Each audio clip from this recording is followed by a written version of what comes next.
You're watching the Big 12 on ESPN this afternoon from Getterman Stadium in Waco. Maybe dodging a few raindrops, but it's game 2 in the Big 12 softball series, matching the Baylor Bears and the Utah Utes on Dogs at the Diamond Day.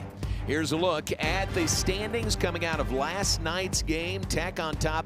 They are playing a non-conference weekend. Baylor with the win, 8-8 in league play. Utah with the loss drops to 5-10-1 in the Big 12.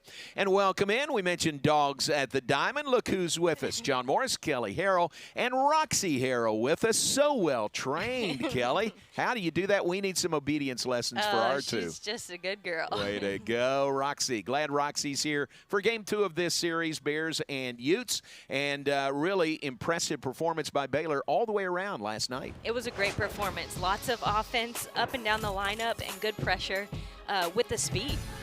Single runs first and second for Baylor, then a 3-run third inning.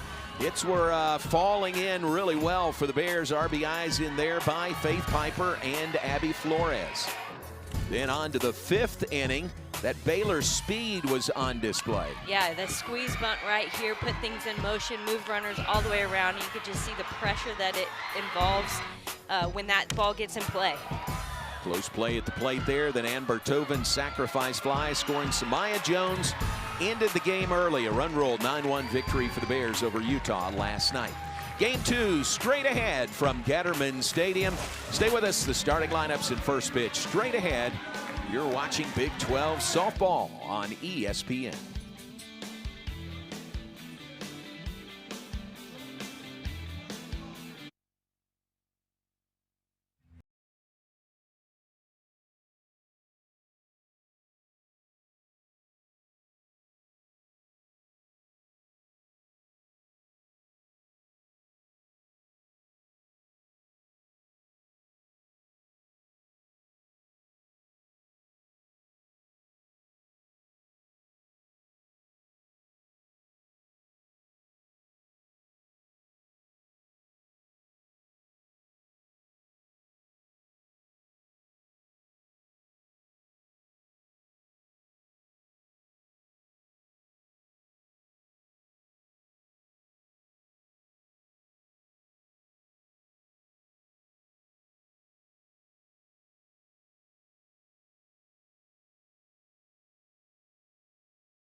And Lexi Warnicki has handed the ball. She will start for Baylor.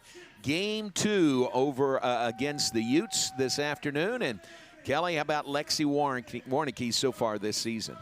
You know, Lexi Warnicki has kind of served her time. She's kind of been lower in the lineup behind the arm of Cambry Krager and then Peyton Tanner, who we saw last night. And so her getting the start today just shows a lot of faith that Coach Moore has in her. We saw her at bat last night, so she's doing it on both sides of the diamond. She is 3-2 on the year. She has one shutout among those 3 wins, 22nd appearance overall. For Lexi Warnicki, a 4.76 ERA. Puts the mask on, and here we go. Here's the lineup she'll face for Coach Amy Hogue and the Utah Utes. Mia Gomez, their leading hitter, leads off. She's the designated player. Kennedy Proctor is the catcher, batting second. Danica Wilson in center field, batting third. Sion Noli at first base. She'll bat cleanup. Peyton Crank in right field, batting fifth. Shanti Passy at short, batting 6th. Haley White, second baseman, batting 7th. Slani Sakai in the lineup today, was not last night. She'll play left field and bat 8th. And Kayla Lyon will play third base and bat 9th for the Utes, who are 29-16-1 on the season, 5-10-1, currently in 10th place in the Big 12 standings, beginning play today. Overcast conditions. So yesterday, first pitch, it was 84 degrees, I think. Today, welcome to Texas. And we said that to Utah. Welcome to Texas. Today, first pitch, 63 degrees and overcast. And a chance of rain. Game moved around a little bit as it's a 3-0 count on Mia Gomez. Originally scheduled for, what, 1 p.m., right? 1 p.m. originally. Then they said, nah, let's wait on that rain to get through. We'll start at 6. And then as they looked at it, they said, nah, let's play in the window at 3 o'clock. So that's where we landed. 3 o'clock Central Time, first pitch. And the first 4 pitches out of the zone, a walk to Mia Gomez to start the game. Gomez was 0 for 2 last night with a walk in that leadoff spot. In fact, a strikeout among her 0 for 2 plate appearances. Here's Kennedy Proctor, the catcher. First pitch, ball 1 to Proctor.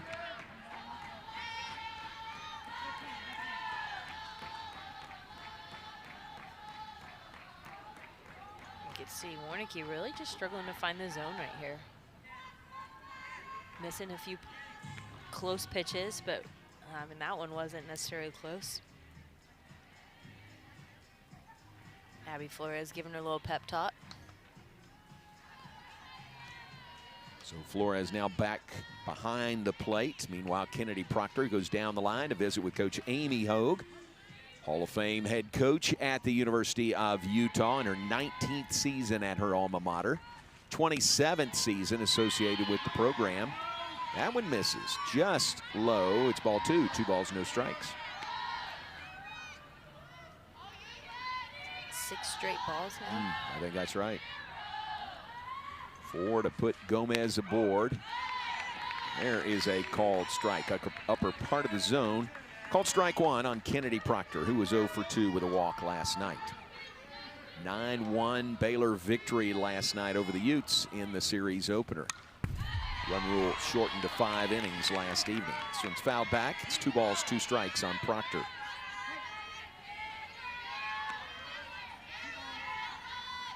Terrific outing last night by Baylor's Peyton Tanner. Went the 5 innings. Gave up only 4 hits, the 1 run. It was unearned. This ball popped to second. Faith Piper in, makes the catch. That's out number 1 here in the top of the first inning. You see a lot of those girls wearing the sleeves. It really shows you it is 63 degrees for sure. You know, and so far the Utah girls we've seen, they're in short sleeves. This is right in their wheelhouse weather-wise, isn't it? Absolutely. There's Danica Wilson, the center fielder for the Utes. First pitch called strike 1 to her. Wilson was 1 for 3 last night, a first inning infield single. Freshman center fielder for the Utes. 0-1 is just high. It's a ball and a strike. We talked about the weather, and during the opening prayer, it was prayed for. Thank you for this fall day in the middle of spring. Yeah, and I need to offer an apology. That was Alan Lefevre who gave the prayer, and all I heard was this beautiful fall day. I didn't hear the punchline, so I was giving him a hard time about it. But well done by Alan Lefevre. 2-1 pitch. That is just, I'm not sure where that one missed, but it's ball 3. 3-1 the count now on Danica Wilson.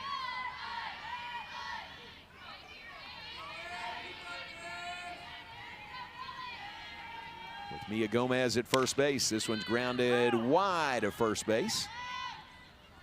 Cran tried to flag it down. We passed her all the way into the right field corner.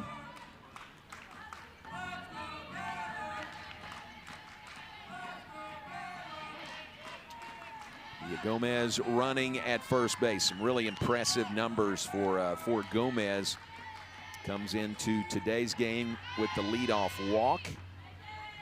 She's their leading hitter at .388 on the year. It's fouled away. Home run co-leader, RBI leader, Nia Gomez. So really, you give up a walk to her to start the game. It's not a bad outcome. It could be worse, that's for sure. Huh. Well, and that's why you put a hitter like that in leadoff sometimes, you know, because one swing of the bat and you're already losing 1-0. It's fouled away down far into the stands, left field line. Day here at Baylor. The 2011 Women's College World Series team is back. Good number of them recognized prior to the game. We'll share that with you coming up in a bit, but boy, some good memories from that group. Here's the 3-2 from Warnicki. Fouled away again.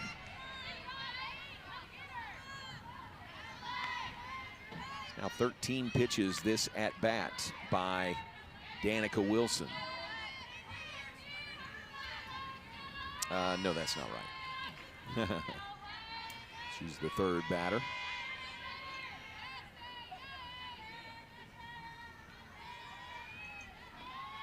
Tenth pitch of the at bat here, and she misses up high with a walk. So 10 pitch at bat. Danica Wilson walks, 2 walks in the inning. Allowed by Lexi Warnicki, 2 aboard with 1 out for Utah. And Sion Noli, the first baseman, coming to the plate. Here's the way Baylor lines up defensively. Abby Flores behind the plate. Kagan Marshall at third. Amber Tovin at short. Faith Piper plays second. Leah Cran at first. Samaya Jones in left. Brooklyn Carter in center. And Jensen Vienne getting her second consecutive start in right field. Her first 2 starts this season for Jensen Vienne. If the lineup seems a little different to you in some way, you're not alone. It's Baylor's 45th game of the season, and this is the 43rd different starting lineup for Baylor. It's pretty amazing. Lots of depth, lots of creativity. Yeah, yeah. Noli, the right-hand batter. 1-1 count on her. It's almost hard to do. 43 different starting lineups in 45 games. It's just low. It's 2 balls and a strike now to Noli. Noli was 0 for 2 last night.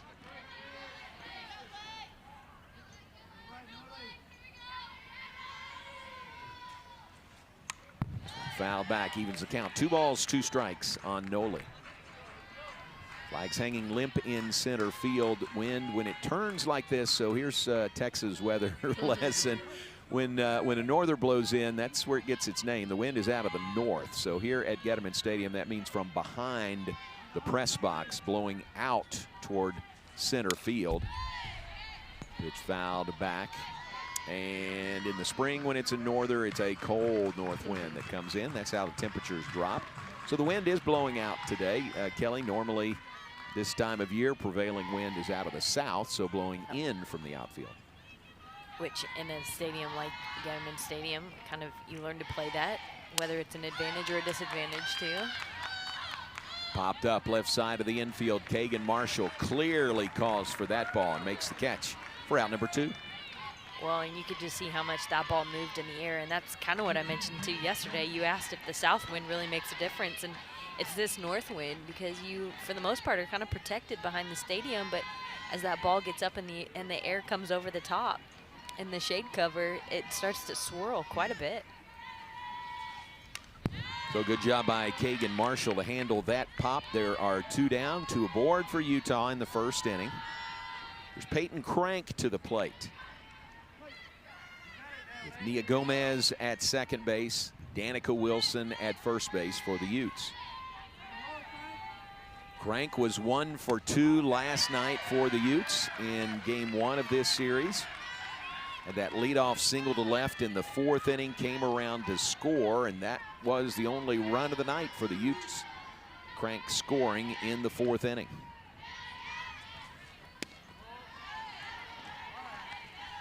It's low. It's 2 balls, 2 strikes to her. Like that 1 ball, 2 strikes with 2 outs. Lexi Warnicki, the junior out of East Bernard High School. She's doing a really good job trying to stay close to the zone, but obviously can't leave anything close for these Utah hitters. And unfortunately, she's getting called tight out there. Here's the 2-2. That is outside. Gone to a full count now on Peyton Crank. Next pitch will be the 30th pitch of the first inning by Lexi Warnicki.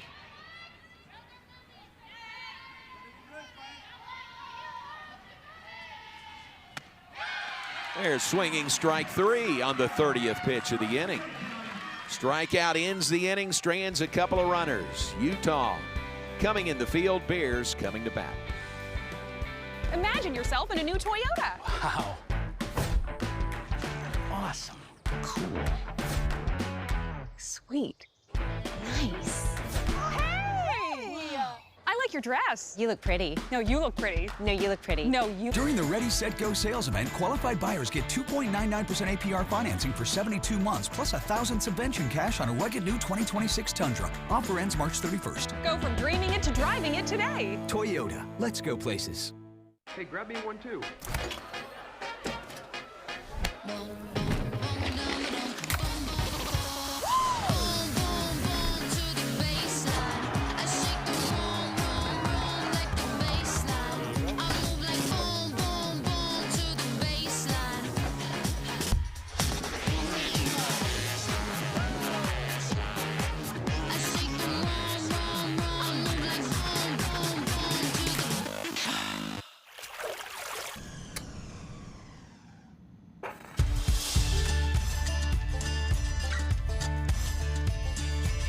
Bold are the adventurous. Determined are the leaders. Faithful are the healers. At Baylor, you'll find your calling, your people, and your purpose.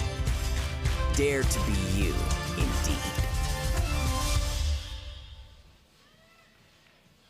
This is Anna Reimers to start in the circle for Utah today. She's a grad student, right-hander out of Highlands Ranch, Colorado, transferred to Utah from California.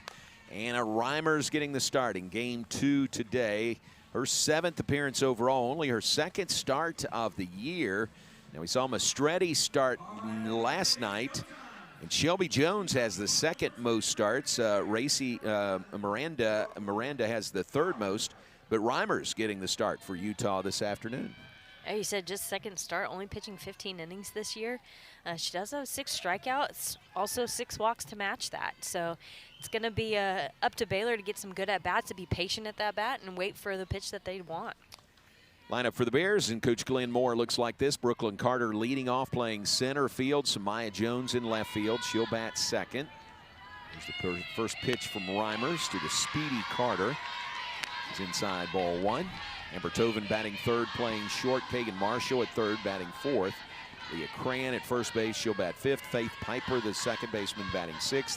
Olivia Bittner in the DP role today, batting 7th. Abby Flores catching, batting 8th. Jensen Vienne playing right field and batting 9th for Baylor.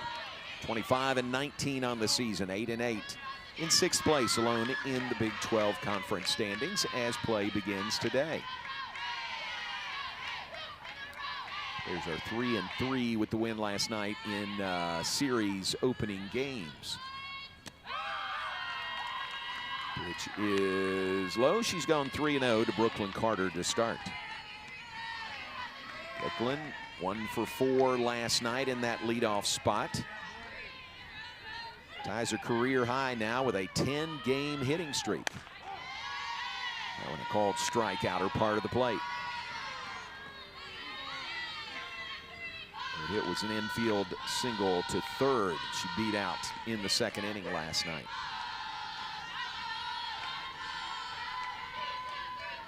Anna Reimers delivers. That's ball 4 up high. Leadoff walk given to Brooklyn Carter. A mirror image at the top of the inning. Except walk on 5 pitches instead of 4. And Brooklyn Carter, a definite threat to run. She's Baylor's stolen base leader, 17 of 20. So she's got 17 steals on her own. Utah as a team has 20 steals. So they don't, it's not a big part of their game. Well, if you watched it all last night, you could just see what the speed does when it's on base. Yeah, really played in Baylor's favor last night. Speed and the threat of running on the base paths. 60 stolen bases with the 3 last night by Baylor. Samaya Jones at the plate. Speedy herself. That one is called strike to even the count at 1 ball, 1 strike. Not a bad idea. Again, like Baylor really needs to be patient here. Let kind of Reimer struggle through this. Samaya Jones waits. That pitch is outside. Jones scored the run that ended the game early last night on the sacrifice fly. Off the bat of Amber Tovin. Interesting night for Samaya Jones. 1 for 1, 1 for 2 officially. But she was on base all 4 times. Once on an error, once hit by a pitch, 1 walk, and then the bunt single that got her on base in the 5th inning. More on Samaya Jones. See that start. 143 batting average, 234 on base percentage. Last 14 games, that's how you get more playing time. 429 on base percentage. Pitch, foul back. Brooklyn Carter was off and running. It's really a catch-22 because you need the chance, you need the opportunity to show it, but you can really just see what the experience of having games and seeing a lot of pitches really has done for her. Really settling in, and her batting average has improved dramatically. She was in right field for a while, now has maybe settled into left field. I don't know, with 43 different starting lineups, I don't know how settled anything is, really. Well, and honestly, she comes into Baylor as a transfer from LSU as a middle infielder. So not seeing a whole lot of playing time last year, really trying to settle in. Fly ball, shallow right field, called for and taken by Peyton Crank. That'll retire Samaya Jones, first out here in the 1st inning. Well, when you got a pitcher like Reimer who's really throwing that rise ball, I mean, you got to be a team approach of what are you going to look for when you're in the box, because that rise ball up in the zone is so easy to chase, and a fly ball in this wind is not really what you need right now. One down, here's Amber Tovin at the plate. Pops up, first pitch she sees. Third base side, that's an adventure. Chased down by Kayla Lyon.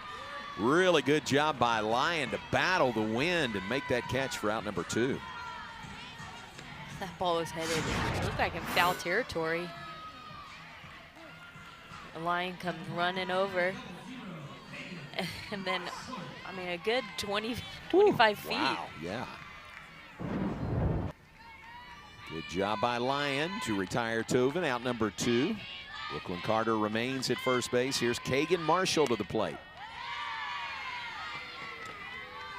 First pitch, strike 1 to Marshall, 1 for 3 last night. Freshman out of Robinson High School.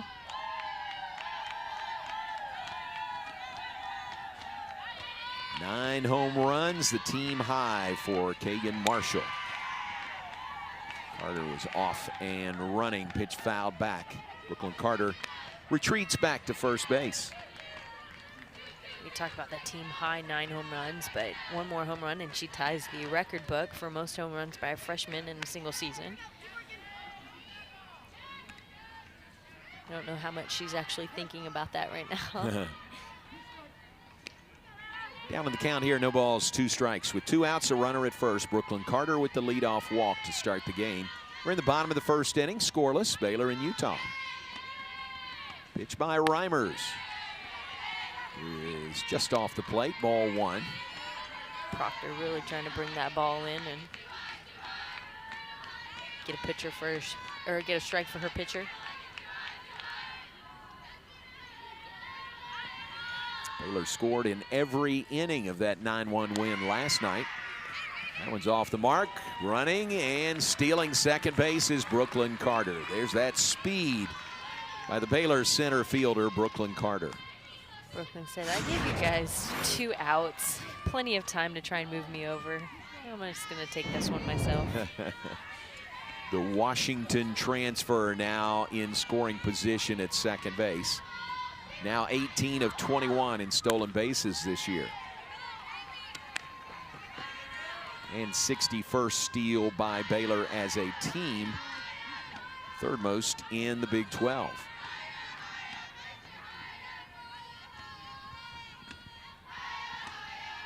Three-two pitch to Kagan Marshall. From Reimers, chop foul at the plate.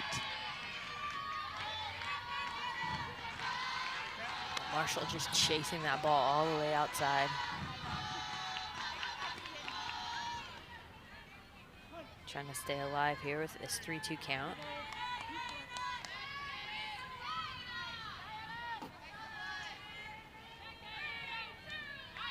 Runner at second. Baylor did an especially good job last night of getting the runners home when they got on base.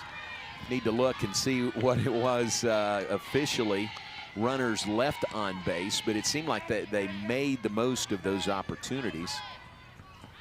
Kagan Marshall trying to do that here in the first inning with a runner at second and 2 down. Baylor actually left 7 on base last night. There is ball 4, and Carter is running, and she's safe at third base. Wow, a stolen base of third by Brooklyn Carter on ball 4.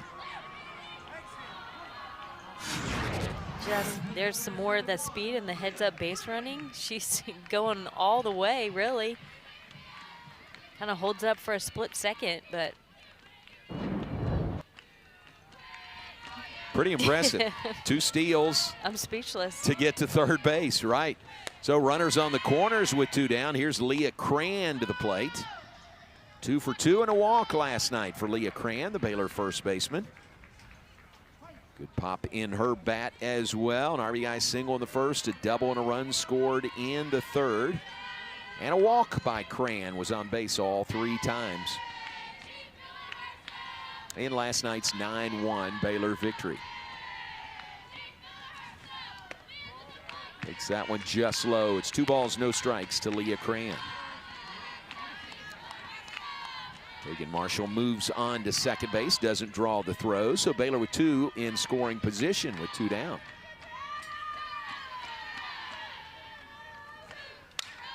Pitch fouled straight back out of play.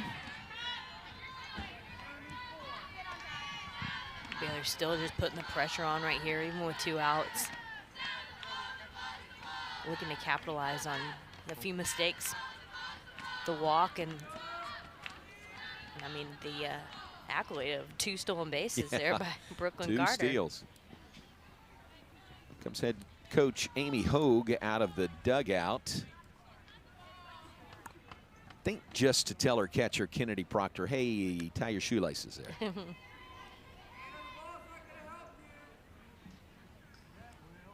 So it's a 2-1 count on Leah Cran. Second on the team in RBIs. Good opportunity here with runners at second and third.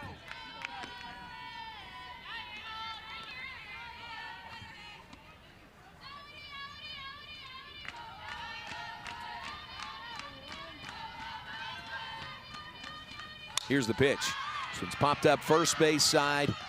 In foul ground, Sion Noli makes the catch, and that is the inning.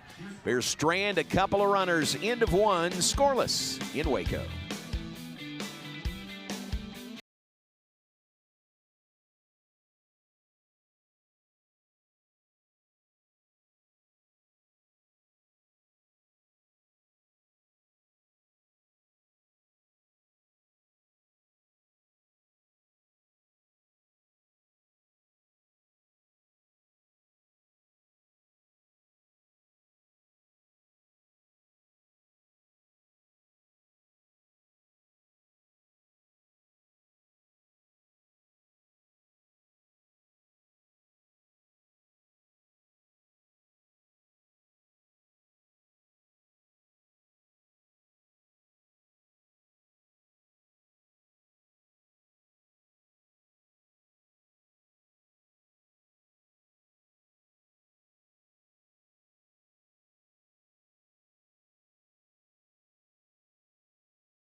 It's first inning for both the Bears and the Utes. On to the second here at Gatterman Stadium.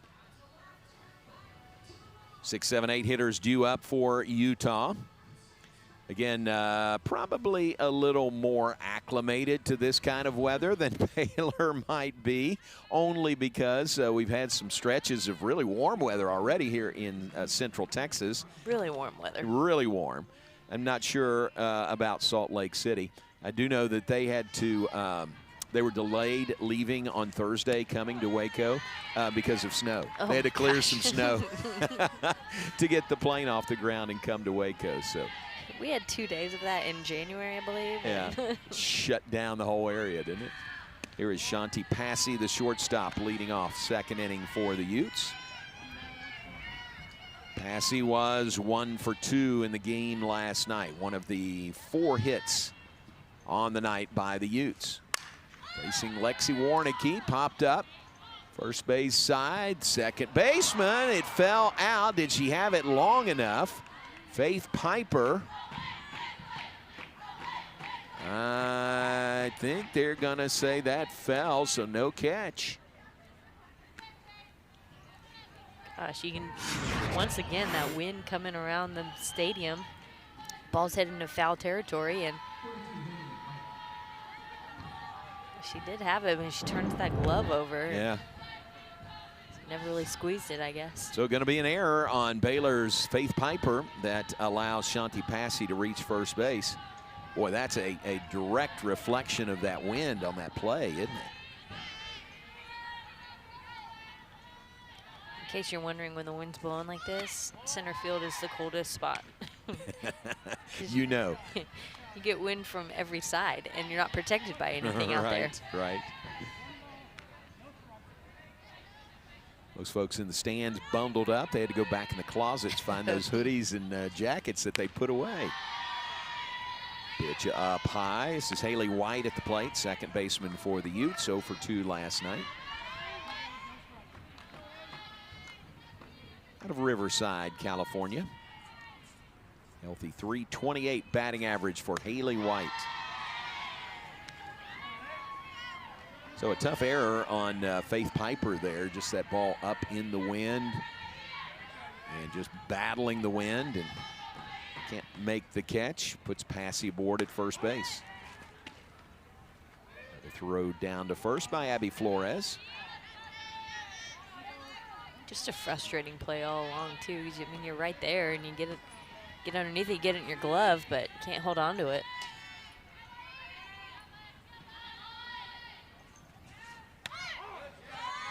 Called strike as White lets that one go by. Showed bunt, pulled it back. Then kind of took off like she thought it was ball 4. There's swinging, strike 3. Instead, a strikeout of Haley White by Lexi Warnicki.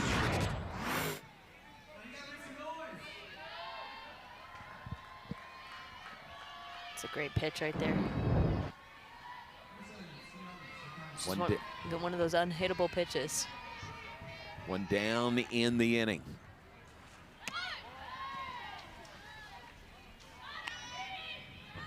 Kagan Marshall's just fearless over there at third base. I know it's a bunt situation too, but I mean, she's almost halfway up the line right now, and the minute they square around, she is charging. She is so close. She's going to field that one by charging and makes the play at first base. Well, that's one of the qualities you have to have at third base, isn't it? You got to be willing to do that. I think fearless has to be at the top of your brave, courageous, probably a little bit of dumb.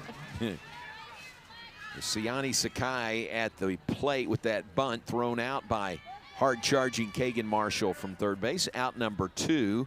Passy moves on to second base.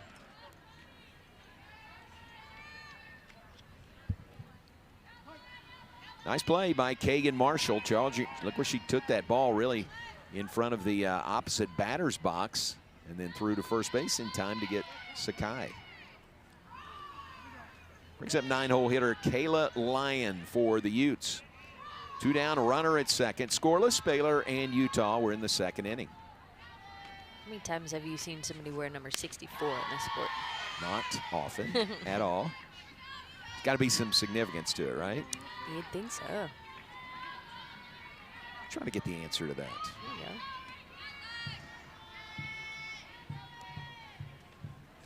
go. 1-0 pitch by Warnicki is fouled back, evens the count. Like Samaya Jones wears 77.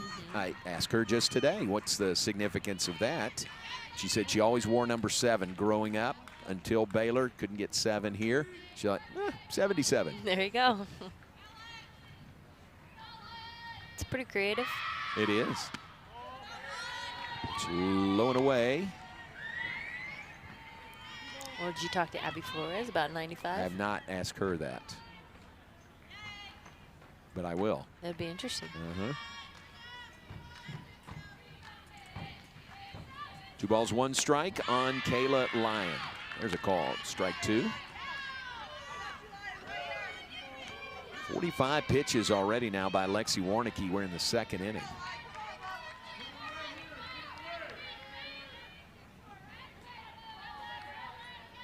Here is the 2-2. That is popped foul out of the mid of Abby Flores. So still alive is Kayla Lyon with a 2-2 count.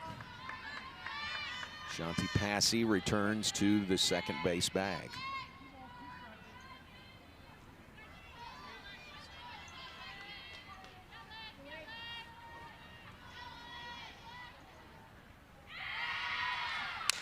The pitch grounded to second, past a diving Piper into center field, rounding third, headed for home. Throw is off the mark. Posse scores from second base. RBI single by Kayla Lyon. And Utah has a 1-0 lead on Baylor here in the 2nd inning. She made sure of it, too. Puts her hands in a great spot, goes for that outside pitch, doesn't try to force it anywhere. Gets it hard right past the diving Faith Piper. And enough to score Passy. So the Utes take the early lead over Baylor, a 1-0 lead in the 2nd inning. Back to the top of the order, and Mia Gomez to the plate. Gomez, who walked her first time up.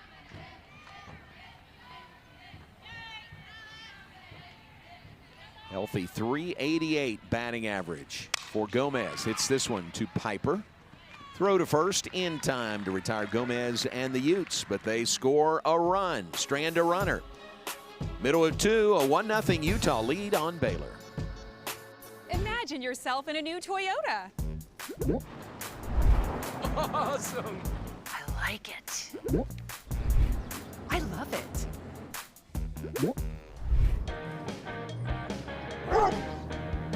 During the Ready, Set, Go sales event, qualified lessees can lease a rugged new 2026 Tacoma SR5 for $299 a month for 36 months. Offer ends March 31st. Go from dreaming it to driving it today. Toyota, let's go places. Hey, grab me one too.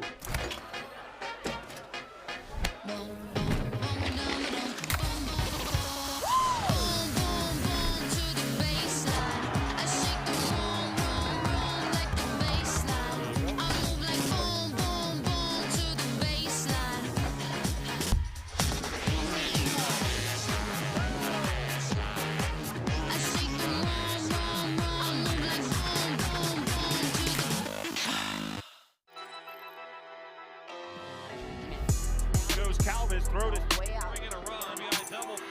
Good conference. You call it at the third. Great defensive. Jockey in the second. Making 12 up. That base runner.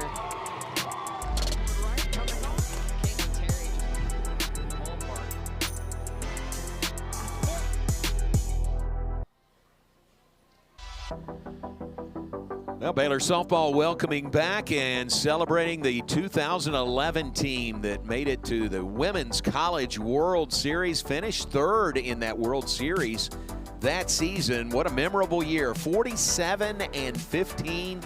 Whitney Canyon, Danny Liao, All-Americans, Megan Turk on that team, Glenn Moore with a Women's College World Series team in 2011. And Kelly, a good number of that team are back to celebrate today. It's it's pretty neat they can recognize them years later. And it's so fun to see them with married names and kids in the stands and yeah, just enjoying some Baylor softball. Something they helped establish. Megan Diaz, one of those, and she's on Glenn Moore's staff. So, you know, Coach Moore and the staff here, they are really enjoying celebrating again that 2011 team. That's fun. I think a few of them have kind of taken shelter in the warmth of the indoor. They moved inside, huh? Yeah, they were around. They were recognized pregame. And for Baylor, as they come to bat, bottom of the second inning, now trailing for the first time this weekend. Faith Piper leads off the second. Olivia Bittner on deck. Abby Flores would follow. Pops this one foul, out of play down the left field line. Faith Piper down on the count, 1 ball, 2 strikes. She was 1 for 3 in the game last night.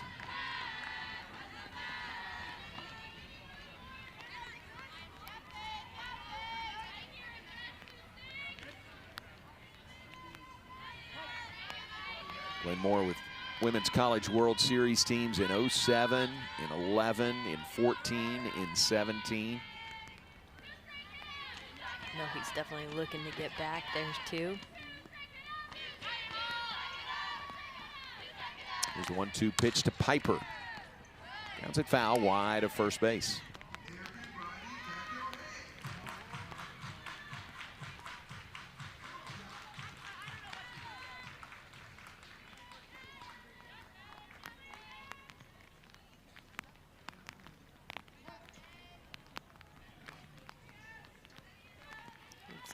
A little rain starting to come in. It does.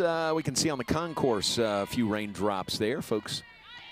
Some are looking for shelter. Some are pulling their hoods up.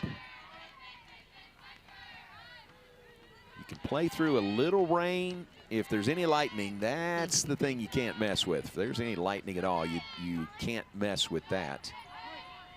Time asked for by the catcher, Kennedy Proctor. Now Reimers gets the sign and goes back to work on Faith Piper. 1 ball, 2 strike count. Pitches away. It's 2 balls, 2 strikes to Piper. And you look at the radar, and I'm no meteorologist. Looks like we're kind of over the tail part, but there's a big cell coming in. Uh-oh. Looks like we have about another hour or so. Okay. Well, Chris Humphreys is our man that is on that as much as you can. Baseball is playing, Baylor baseball is playing TCU a weekend series. Bears won that game 11-4 last night.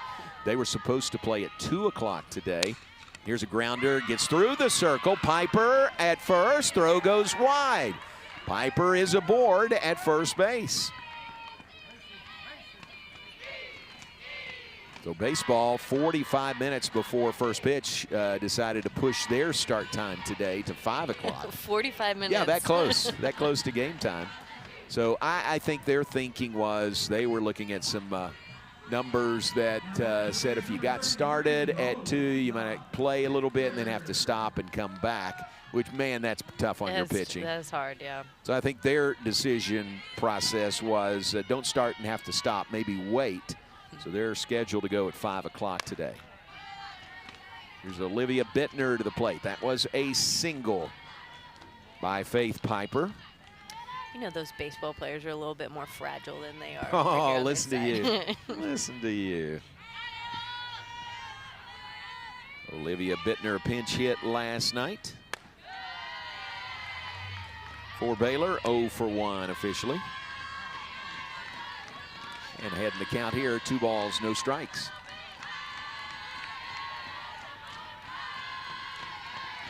See the rain on the top of Bittner's helmet there. Here's the 2-0. That's an off-speed pitch that drops in for a called strike 1.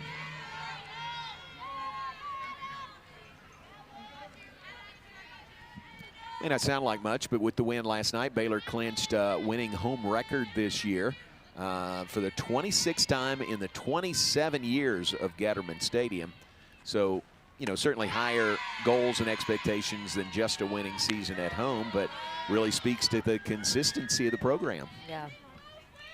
Well, and earlier this year, Baylor celebrated 500 wins in this stadium in the 25, 26 years of its existence. Yeah. So, 27 to be exact. Okay. Yeah, 27 years. Did you get one of those commemorative posters, 500? I didn't. Oh, okay, you need one because you were a part of those 500 wins. I've contributed to a few of those, yeah. I know somebody. We'll get you one of those. Count is 3 balls, 2 strikes on Olivia Bittner. Piper at first, nobody out. We're in the second inning. Swings and fouls it back. Abby Flores waits on deck. There's Faith Piper at second for Baylor. I'm sorry, at first. Piper, the sophomore out of Katy Cinco Ranch High School. Here's the 3-2 again from Anna Reimers. Fouled back again. It's 39 pitches for Reimers here in the second inning. So both pitchers, Reimers almost there, and Lexi Warnicki already 40-plus pitches through 2 innings.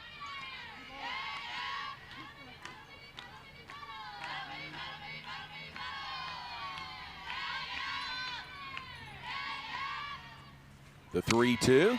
This one is lined into the gap in right center. Piper around second, headed for third. She is being sent home. Here comes the relay.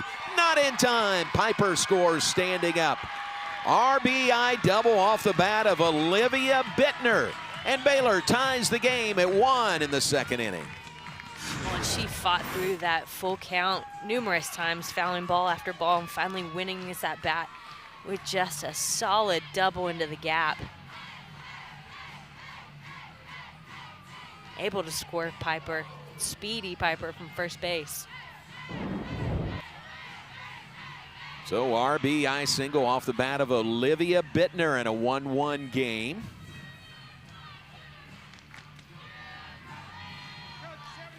Smile on the face of Gigi Lindsay, who's now going to run at second base.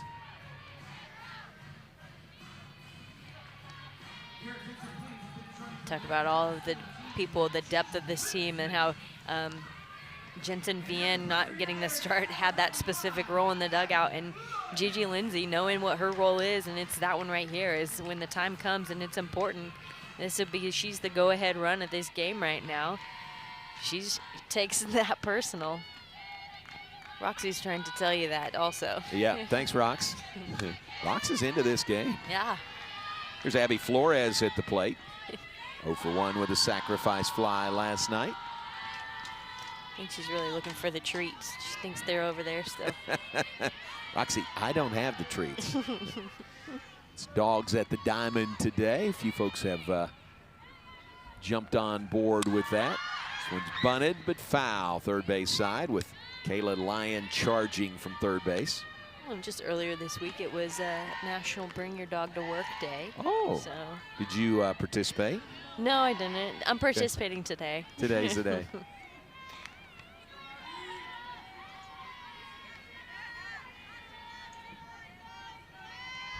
Count is 1 ball, 1 strike on Abby Flores. Anna Reimers delivers. Low and away, ball 2. Bears have tied it with a run here in the second. Runner at second is pinch runner Gigi Lindsay. There's nobody out in the second inning.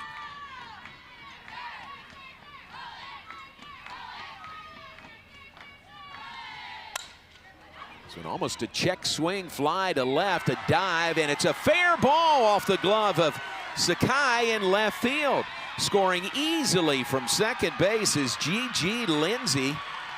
She dove at that ball. It didn't, and ticked off her glove into foul ground, but that was a fair ball off the bat of Flores, and an RBI double, and Baylor has the lead, 2-1.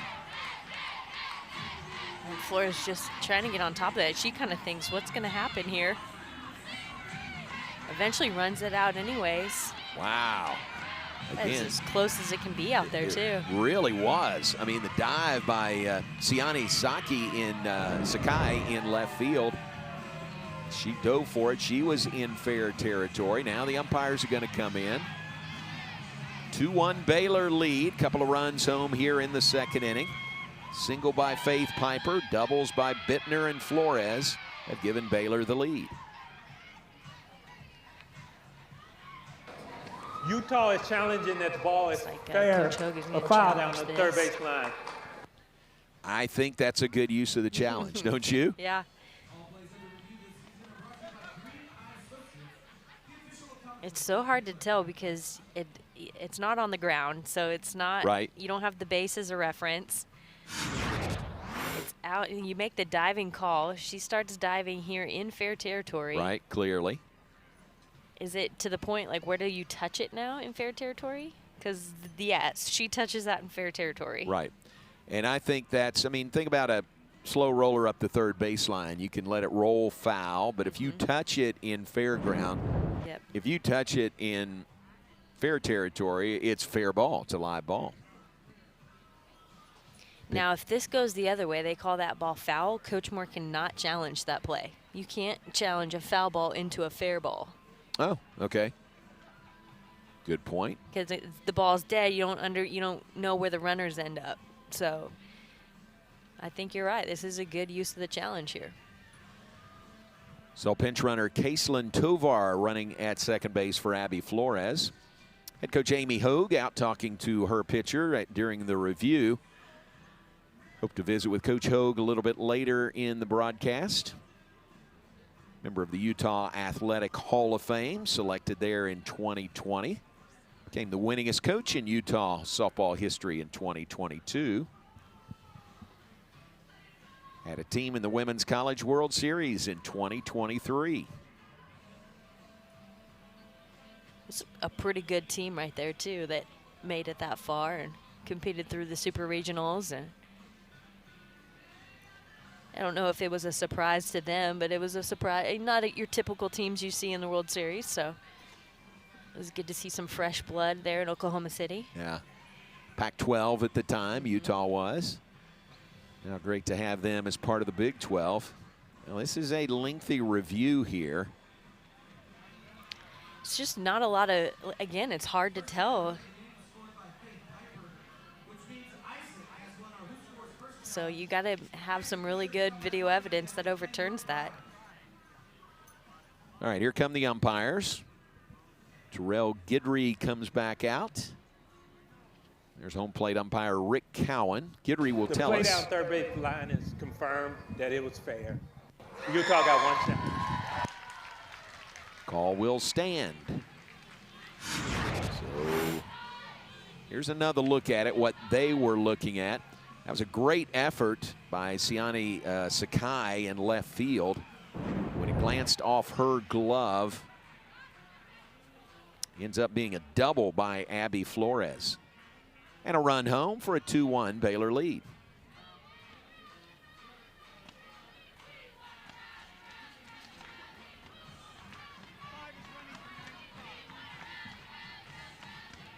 So Caselin Tovar running at second base for the Bears. Here comes Jensen Vienne to the plate. Vienne, her second consecutive start, first two starts of the season. She's out in right field. She was 0 for 1 last night, but hit by pitch and walked on base a couple of times.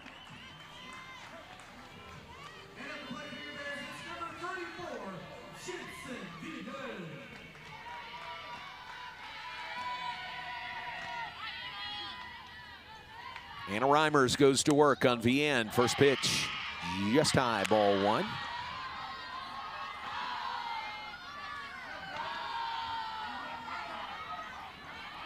You can see that pinch runner in Gigi Lindsay paid off, and then now you've got, you mentioned it, Caselin Tovar running out there again. But they're looking to capitalize on every opportunity. Vienne lays down the bunt, rolls foul, third base side. Nobody out in this second inning. Back-to-back-to-back hits by Baylor to start the second off. Anna Reimers has given Baylor the lead 2-1 over Utah. Bears lead the all-time series now 5-2 over the Utes. First meeting as Big 12 rivals here in Waco this weekend. Utah's first ever trip to Waco. What Coach Hogue tell us last night, we visited with her during the game and asked her how she liked Waco. Not so good. She said, not so much good. now. Yeah, I bet it would be the same today. Yeah. With this cool weather and the rain on top of. Right. And down in the game. This one glances off the glove of Proctor. Tovar moves on to third base.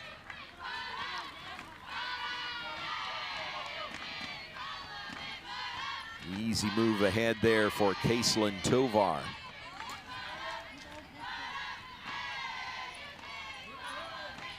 That is a passed ball that gets her to third.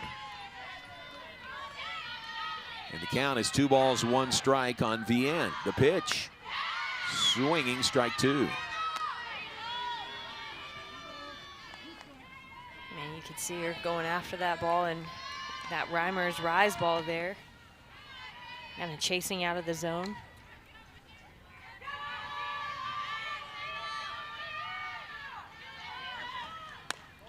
Pitch just off the plate. Now 3 balls, 2 strikes. We've had several full count pitches or counts already today.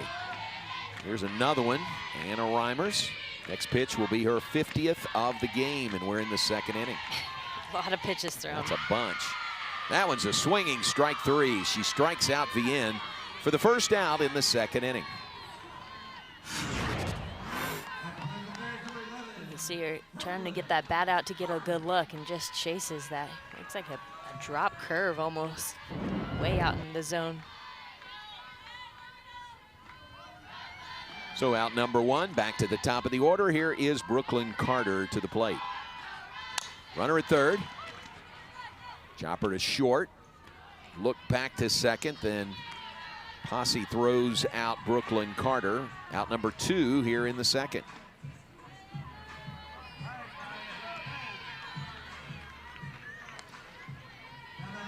It's a big bounce right there by Brooklyn Carter, but not hard enough to get the speed down to first base, and not deep enough to score that runner from third. Brings up Samaya Jones, 2 down in the inning, runner at third. 2 runs home here in the 2nd for Baylor. First pitch, ball 1 to Samaya Jones, who flew out to right field her first time up today.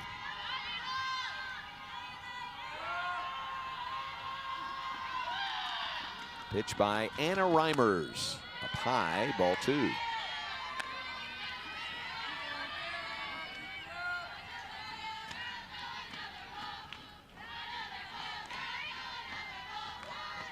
Again, just trying to be patient there in the box.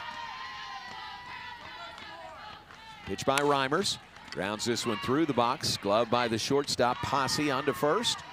That'll retire Jones and the Bears in the 2nd. They strand a runner at third, but 2 runs home. Now a 2-1 Baylor lead.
Tell you, it's dogs at the Diamond today. There's a good-looking pup here, well trained.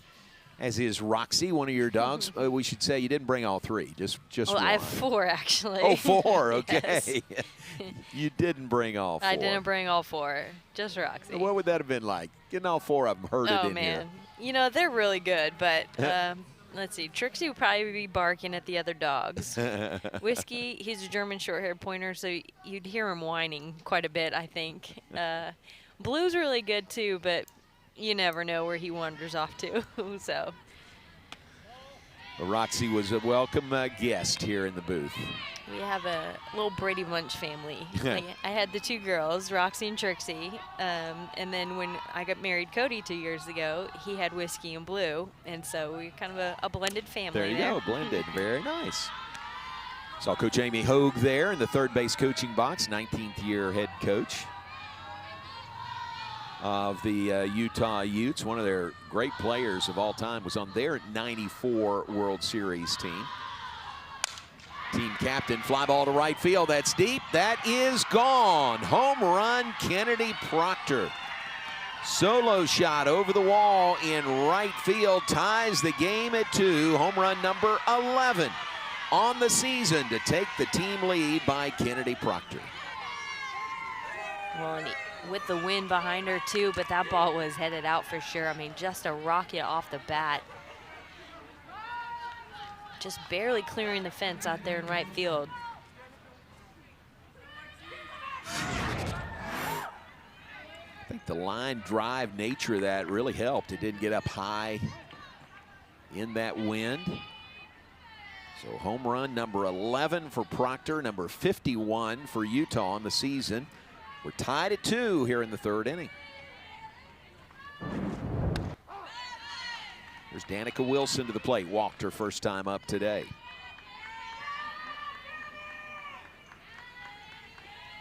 Walked on an impressive, what, 14 pitch at bat, 10 pitch at bat. I think I overestimated that. It was 10. It was a 10 pitch at bat. Still, she's seen a lot of pitches today. Home run number 9 on the season, allowed by Lexi Warnicki for Baylor in the circle. With the start after the complete game victory, although it was run rule shortened last night to 5 innings by Peyton Tanner. Have not seen Cambry Kreger yet this weekend for the Bears. In fact, the last time we saw her Wednesday night, she did not pitch very long. So didn't get out of the first inning, did she, against A&M? 2 balls, 2 strikes, the count on Danica Wilson. This time you kind of just chalk it up that she doesn't have her stuff, but then now that you haven't seen her in a while too, you kind of wonder, is something else going on? There's ball 3 to Wilson. She's worked it to a full count. Now Baylor did have this ridiculous number of games in the last couple of weeks too. 2 midweek games one time, then you had the 15-inning game against Houston, followed by a 10-inning game. Right. So it's just a lot of softball in like a 2 to 3 week span with some travel too. So. And oh yeah, there was that 250 pitch game by Cambry Kreger. She pitched after that. There was no issue coming out of that. She had another game after that. I think the Lamar game.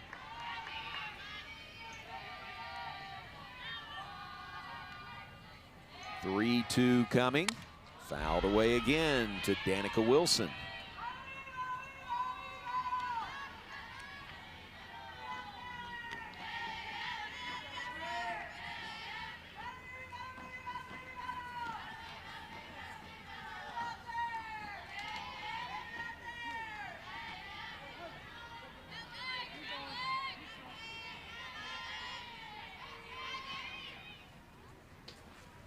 Here's the pitch, hit well to center field. Brooklyn Carter's there. She's got it measured, makes the catch.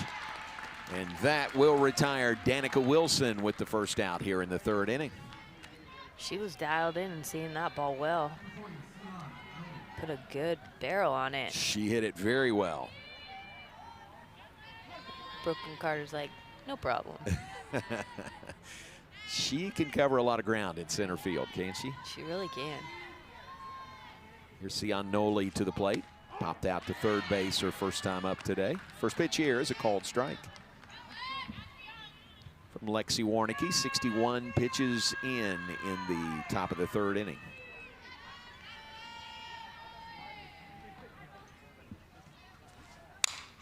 Grounded to third.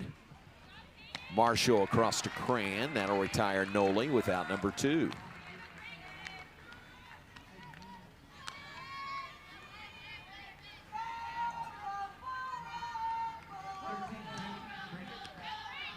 Two-two our score. Solo home run by Kennedy Proctor leading off this third inning for Utah. Now 2 down in the inning. Peyton Crank to the plate. A lot of back and forth in this game already. More than last night. I mean, Baylor got single runs in the first and second, never really looked back on their way to a 9-1 win. But really good fight by Utah, which is what you would expect here in game 2. Well, and you heard it straight from Coach Hogue yesterday. She's wanted more runs, and she was hungry. You know that team is right behind her fighting that. 1-1 the count on Crank. Struck out to end the first inning, her previous at bat today. Pitch by Warnicki is called strike 2.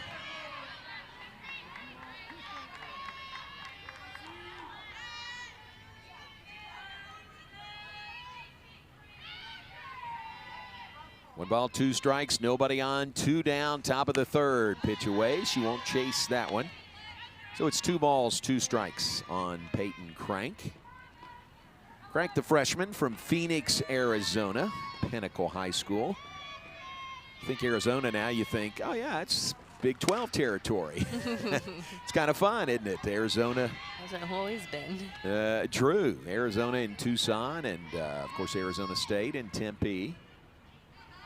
Talked about Utah and BYU being great additions to the Big 12 as the league grows west, adding those schools. Arizona and Arizona State have been real pluses also. There is a called strike 3. Crank goes down looking, and that is the inning. But a solo home run by Kennedy Proctor ties the game. Middle of third, Bears and Utes tied at 2.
On to the bottom of the third, 2-2 Baylor and Utah. There's assistant coach Hoot Johnigan, Steve Hoot Johnigan in the Baylor dugout. Now, there are meteorologists and there's meteorologists, and Hoot would qualify certainly as an amateur meteorologist, but he's a guy, you know, coached Baylor baseball for so many years, now here softball with Glenn Moore. So he has seen a little bit of everything weather-wise, and he's a really good go-to guy when you're trying to get a good read on the weather. Do you think he uses an app, or does he tell by his knees? Yeah, it's just sort of, well, Chris Humphreys uses the app, okay. And he's showing us that, is that going around us, or it's headed right for us? It's like it's kind of breaking apart. Maybe headed right for us now. Speak it into being, John. Yeah, okay. It's going to go right around us is what's going to happen. But Hoot's a good read on that. The other thing is Hoot does not like cold weather. Here's Amber Tovin.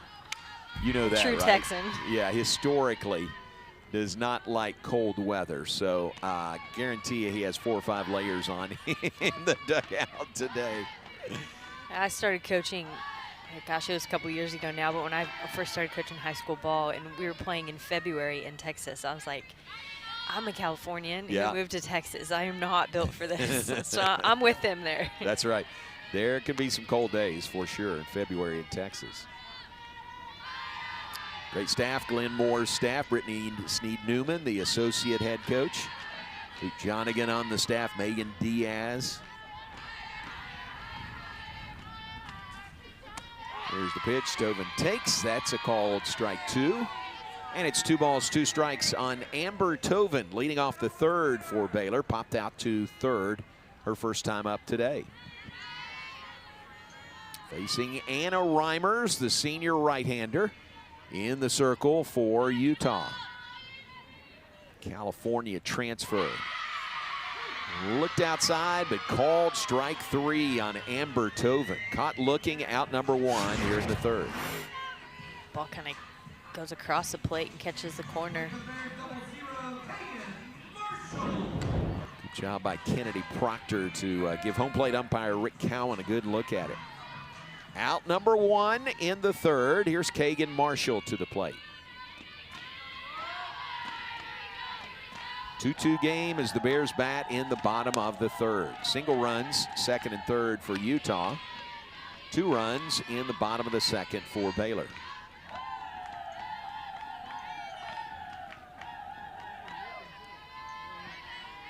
You can see that 9 home runs sitting right there on her stat line.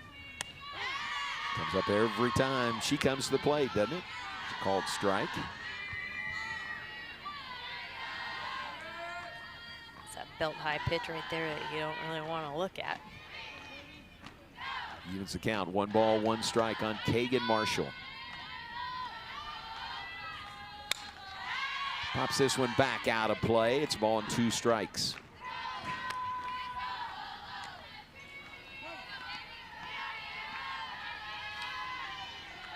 Game 3 of this series scheduled for 11 a.m. tomorrow. I think after today, weather's okay tomorrow, isn't it? Just got to get through today. Need to ask who. What? Exactly. Let's get him wired up. Pitch way high, 2 balls, 2 strikes.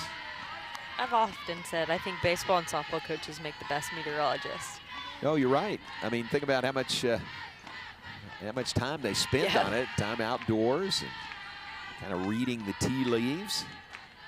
Yep, how much it's dictated. And 2-2 pitch, fouled out of play down the right field line. So scheduled for 11 a.m. Central Time tomorrow. That would be 10 a.m. in the Mountain Time Zone. Game 3 of this series, Baylor and Utah.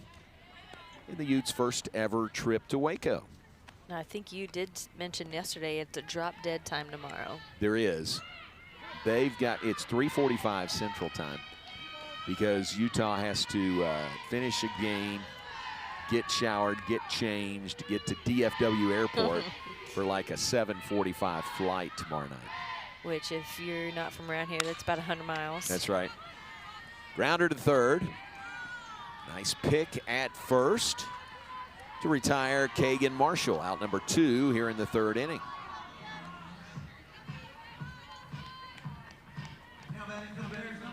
And that's sort of the norm, you know, around the Big 12.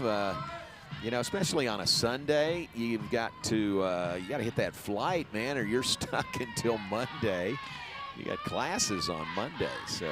Well, not only that, like, you're flying commercial too, and now you're waiting for another flight. And is there, 20 on your roster, Yeah, if not including coaches and everything? Is there enough spot on that?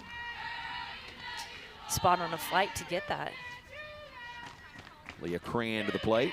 Here's head coach Amy Hogue out to talk to our home plate umpire. Oh, a pitch clock violation.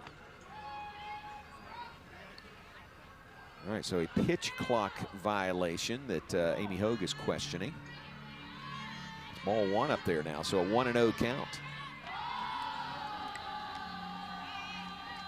Interesting. We don't see it very often. Pitch by Reimers. Cold strike. I really think that addition made more of an impact in baseball than it did in softball. Do you? Yeah. I think it's made a great impact on baseball. I think a very positive way. Yeah. I think the game of softball already went so fast. Yeah. Popped up behind the second base bag, battling the wind. Shanti Posse makes the catch, and that is the inning. Bears go in order for the first time today. End of 3, 2-2. Imagine yourself in a new Toyota. Awesome. I like it. I love it.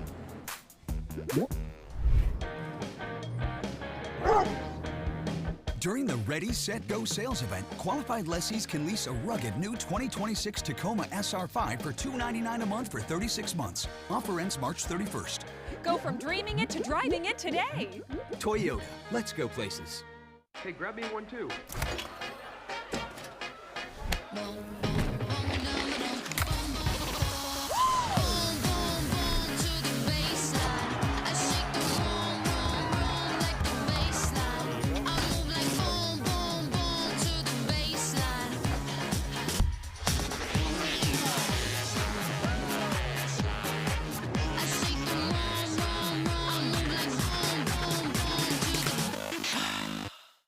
Let's go take some turns. A common phrase at a university at the foot of some of the best snow-covered mountains in the world. Another common phrase on the University of Utah campus, unsurpassed societal impact. Sure, it's lofty, but it motivates the care in our hospitals, the research in our labs across campus, and the real-world applications of our breakthroughs. Innovation and impact. It's what you get from a university that is always looking up.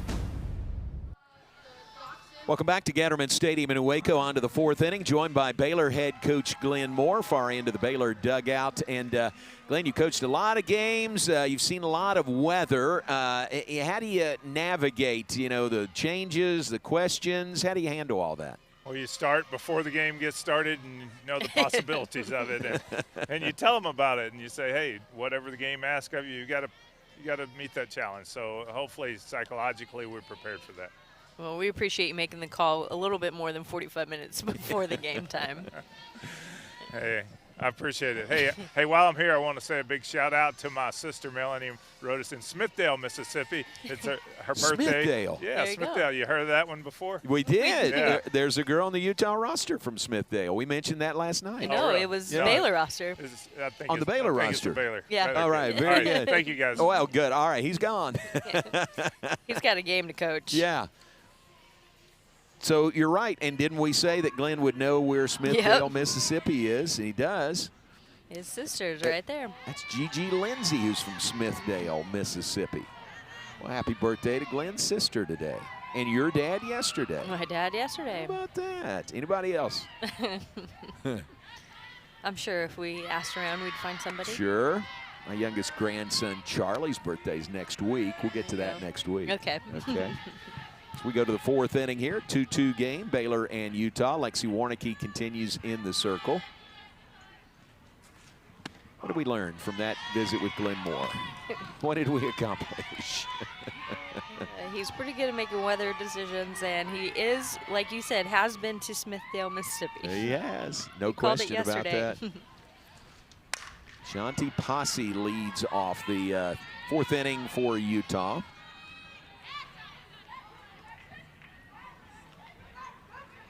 P-A-S-S-I, Posse. She is 0 for 1, did reach on an error, scored a run in the second inning. Reach on that tough error. Remember the pop-up to second baseman Faith Piper. Wind caught it, fell out of her glove, strikes out here looking. Posse goes down for the first out in the fourth inning.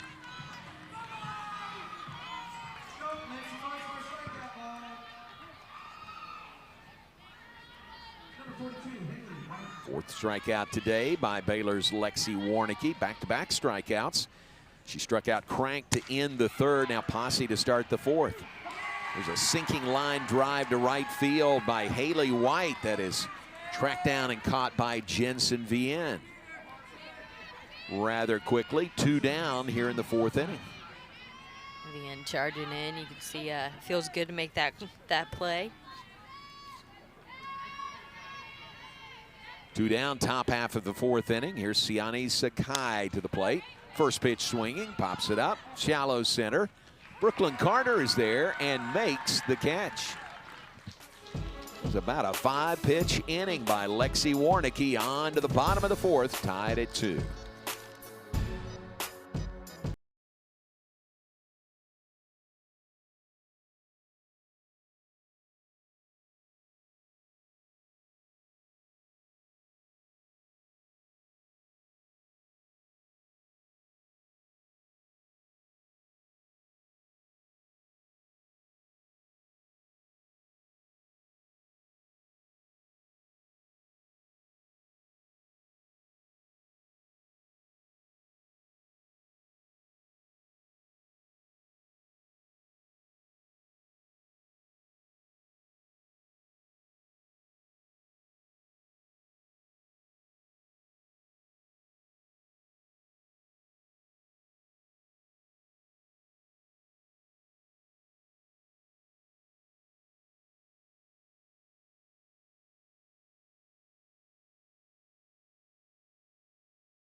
Stadium, 2-2 game, Baylor and Utah, joined by Utah head coach Amy Hogue. Coach, thanks for your time.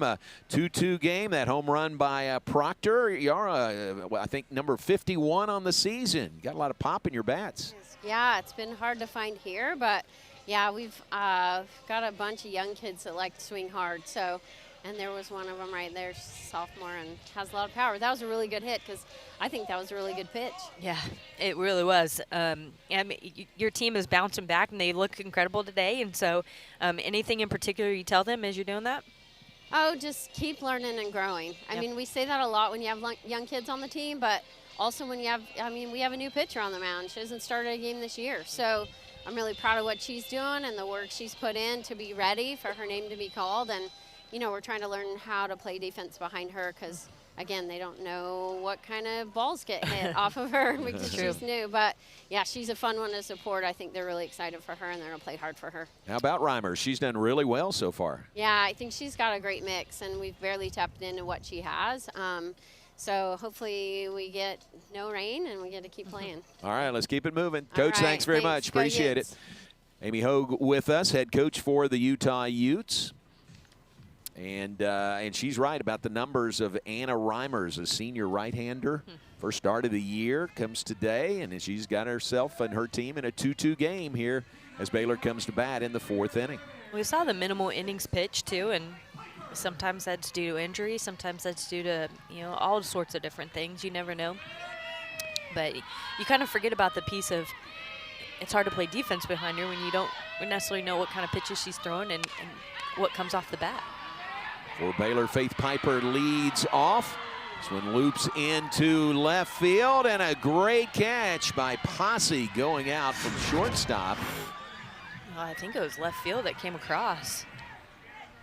You are Sliding exactly catch, yeah. right. That is Sakai, Siani Sakai, who makes that catch. Give her full credit for that. Boy, that one looked really close, like it was going to fall in that Bermuda Triangle, but Sakai makes the catch for out number 1 to retire Faith Piper. She covered a lot of ground to get that ball, too. Nice play by Siani Sakai. 1 down. Olivia Bittner to the plate. And actually, according to the stats we have, this is start number 2 on the year by Anna Reimers. Second start, 15 innings of work coming in. 7th appearance on the year, 1-1 record. So the 2nd start this season for Reimers. I think it'd be safe to say her first Big 12 start. And has her team right in the game here in the 4th inning, a 2-2 tie. Bittner a double to right center, her first time up today. Gave way to pinch runner Gigi Lindsay, who came around to score. 2nd run of the day for the Bears. And that's where we stand, a 2-2 game in the bottom of the 4th.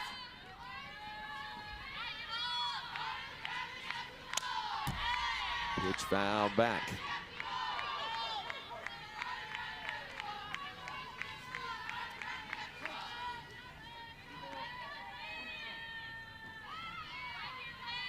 Two runs on 3 hits, 1 error by Baylor. 2 runs on 2 hits, no errors by Utah. It's only 5 hits by the 2 teams combined. That one a sinking line drive into center field, caught by Danica Wilson. Another nice outfield catch by the Utah Utes. Yeah, again, that ball just looks like it's going to fall right there in that Bermuda Triangle. This time, center field comes diving across, making an incredible grab. Into the gap by Danica Wilson. Outstanding play.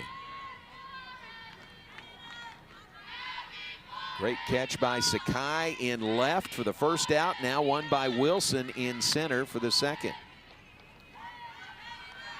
Well, John, you are right. It is Reimers' first start as in Big 12 play.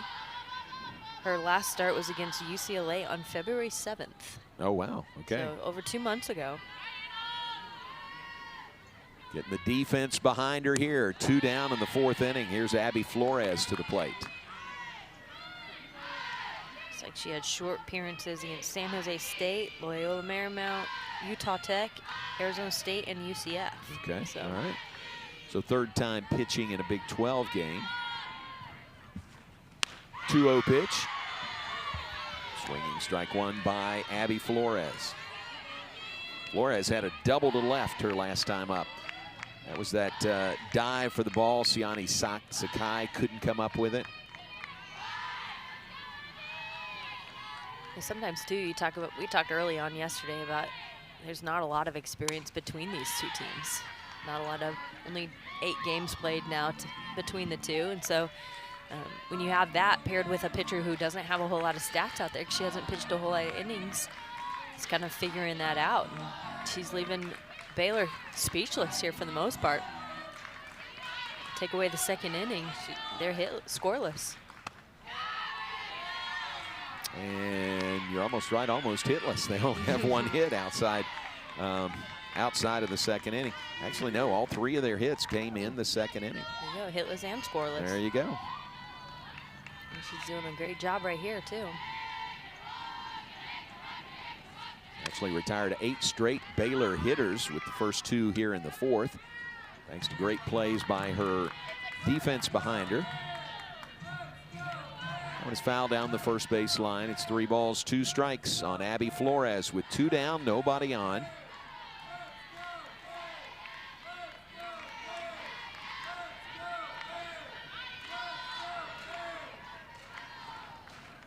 (3-2) fouled into the Utah dugout. Bounces off the front screen, first base side.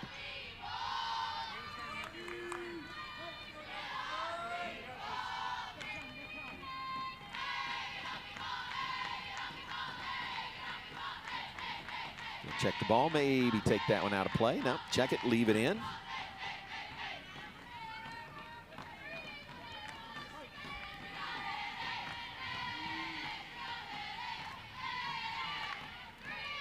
So we'll do it again at 3 balls, 2 strikes with 2 down and nobody on. The pitch up high, ball 4. Abby Flores draws the 2-out walk.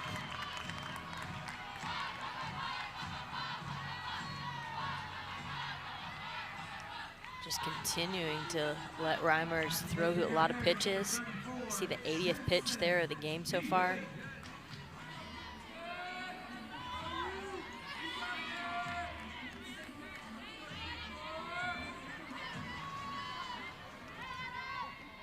Now Reimers will face Jensen Vienne, the Baylor right fielder. First pitch to Vienne is down low. She's 0 for 1 today, struck out her only previous plate appearance today. That came in the second inning.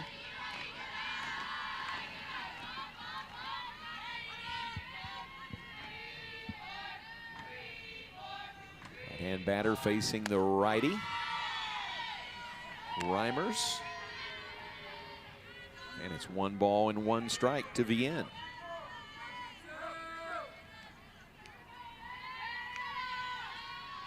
With that second inning strikeout, Vienne is 0 for 7 at the plate. Does have an RBI, does have 3 runs scored. Should say she's getting on base other ways. Make some pinch running in there for Jensen Vienne also. Abby Flores at first base.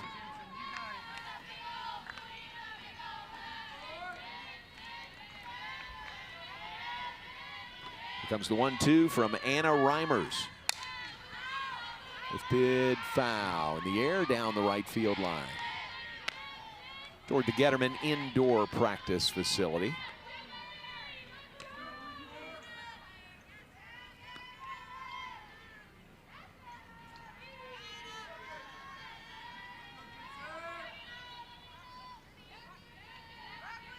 Count remains 1 ball, 2 strikes on Jensen Vienne. Reimers delivers. That one is low. Scooped up nicely by Kennedy Proctor behind the plate. Count is 2 balls, 2 strikes. With 2 outs and a runner at first base. 2s are wild. Crazy 2s. Pitch. Swinging, strike 3. Tag applied by Proctor, and that's the inning. Vienne goes down swinging. There's Strand a runner into 4. It's the Bears and the Utes tied at 2.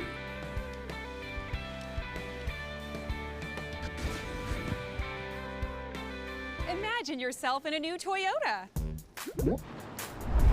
Awesome. I like it.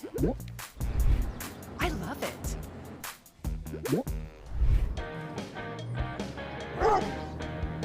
During the Ready, Set, Go sales event, qualified lessees can lease a rugged new 2026 Tacoma SR5 for $299 a month for 36 months. Offer ends March 31st. Go from dreaming it to driving it today. Toyota, let's go places. Hey, grab me one too.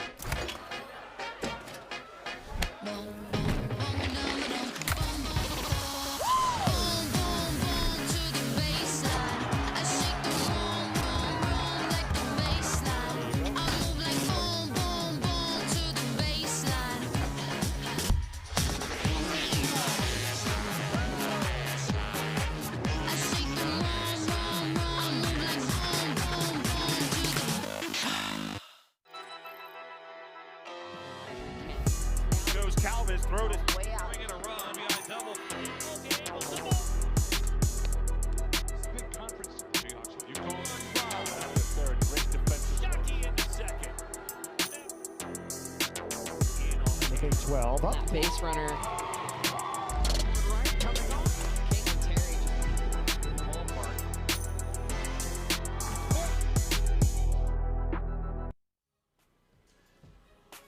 Lexi Warnicki in the circle for the Bears today. She's got 4 strikeouts through 4 innings. Warnicki has the Bears in a 2-2 tie with Utah. Well done by Warnicki in the circle for Baylor. You'd say well done by Anna Reimers in the circle for Utah as well. Absolutely. And both pitchers, you kind of watch them struggle a little bit in the first inning to find the zone and really get dialed in. But the strikeouts there by Warnicki and following, the inning strikeout right there by Reimers too. 9-1 and 2 hitters coming up for Utah as we move on to the 5th inning. This is Kayla Lyon to the plate, single to center, her first time up. One of only 2 hits by Utah in this game. She had the RBI single that scored Shanti Posse in the second. Pop up right side. Leah Cran calls her teammates off, makes the catch. That is out number 1. That's how you do it, isn't it, Kelly? I mean, we could hear Leah Cran calling for that We ball don't even need from up here. the Nats here. Right. Well done. One down, back to the top of the order. Mia Gomez to the plate. Fly ball, deep right field. Going back is Vian. It is gone. Home run number 11 on the season by Mia Gomez. Couple of solo shots today by Utah, and they take the lead 3-2 over Baylor. Well, Coach Hogue said she's got some young kids that can really swing the bat. And Mia Gomez here, the freshman, now with 11 home runs on the year. Just getting a hold of that ball and going the distance with it. Home run number 11 ties her teammate Kennedy Proctor, who hit her 11th earlier in this game. RBI number 40 for the team high. And a one-run lead for the Utes in the 5th inning. Not much doubt about that one off the bat of Mia Gomez. She knew it coming around the corner, too. And here is Proctor. She had the solo shot leading off the 3rd inning. Pops this one back out of play. So home runs 51 and 52 on the season for the Utes.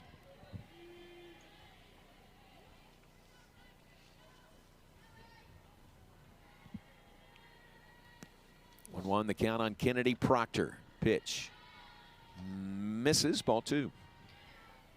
Warnicki trying to bounce back after that home run.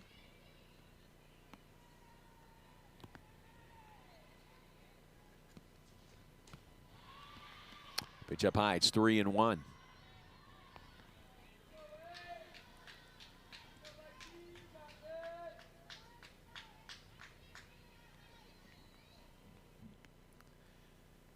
The 3-1 pitch coming to Kennedy Proctor from Lexi Warnicki is outside, ball 4. So a one-out base runner for the Utes here in the 5th inning. Well, and just a walk to answer back from a home run, too. It's a hard place to dig yourself out of mentally, too. 3rd walk of the day allowed by Lexi Warnicki. 2 of those came in the 1st inning, remember? Had 2 aboard, both via walks, but hadn't allowed another one until this.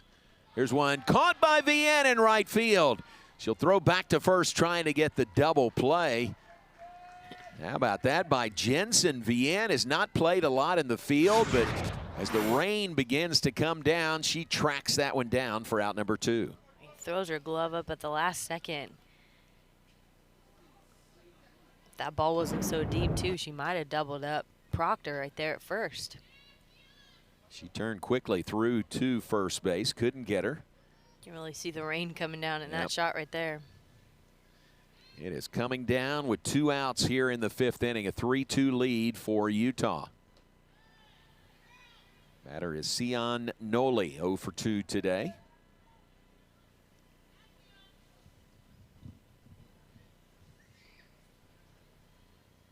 Some of the fans here at Getterman Stadium moving up a little bit, get under the overhang. Changing softballs. That one may have gotten wet a little bit.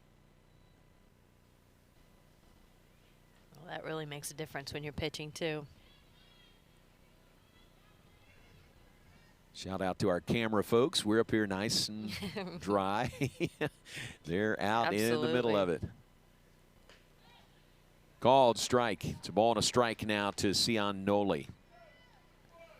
Popped out to 3rd, grounded out to 3rd. Her 2 plate appearances today, 0 for 4 on the weekend. Is the Utah first baseman Sion Noli.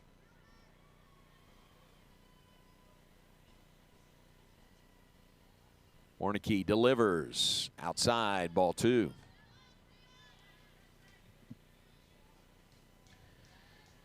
Folks not moving up are covering up. Understandable. 2-1 pitch outside, ball 3.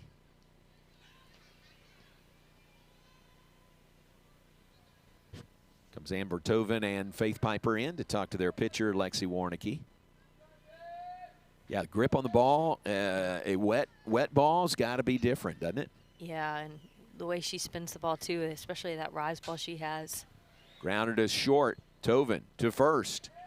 And that will retire the Utes in the top of the 5th inning. Solo home run by Mia Gomez gives the Utes the lead, 3-2 over Baylor.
At the Diamond, there's one of the cutie four-legged fans we have here today. Oh, sorry, you buddy. woke her up, John. Sorry, buddy. Sorry. Got a sweater on, looks like a green sweater. So, a few of the pups here at Getterman Stadium today. Rain continues to come down. Umpires met with a member of our grounds crew. And 53 degrees there. holy cow. It looks like we will continue for now. The umpires are still talking up the first baseline. Anna Reimers continues to warm up. And now, hang on. Here's Utah's going to be leaving the field right here. Rick Cowan, our home plate umpire. Terrell Guidry, Tracy Laycock. Utah is headed to their dugout as the umpires head to the Baylor dugout, talking to Glenn Moore as the rain peppers down here at Getterman Stadium.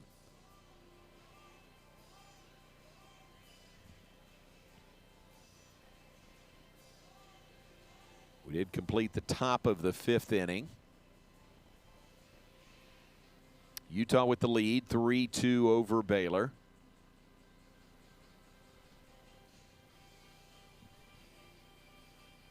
All right, I'll tell you what we're going to do. While the umpires are looking at the situation, the field is cleared for the moment. Let's take a break. We'll see what we can find out. We'll come back and let you know in a moment.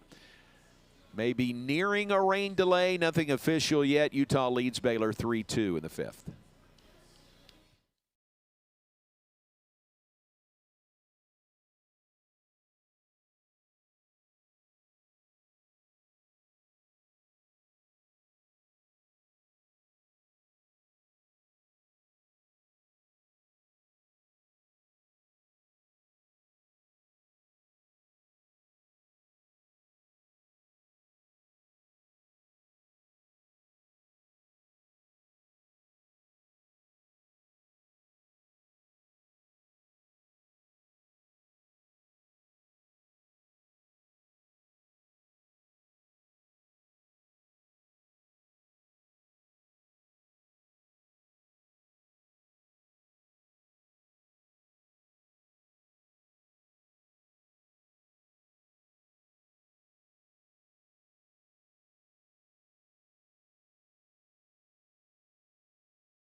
Back at Getterman Stadium, a bit of a delay, not an official weather delay yet, but putting some drying substances on the field. Utah had taken the field. They're back in their locker room. Glenn Moore continues to talk with our three umpires for this game. So no word yet. Grounds crew has jumped into action doing their part. And Kelly, the rain continues to come down pretty good right now. So they've got a decision to make here in the fifth inning, bottom of the fifth inning, a 3-2 lead for Utah. You've looked at the radar. What do you see? I think it did break up quite a bit, the cell that was heading here. It looks we're kind of in the yellow right now. I don't necessarily see a whole lot of red around us, so I think it's mostly just drying up this dirt right here.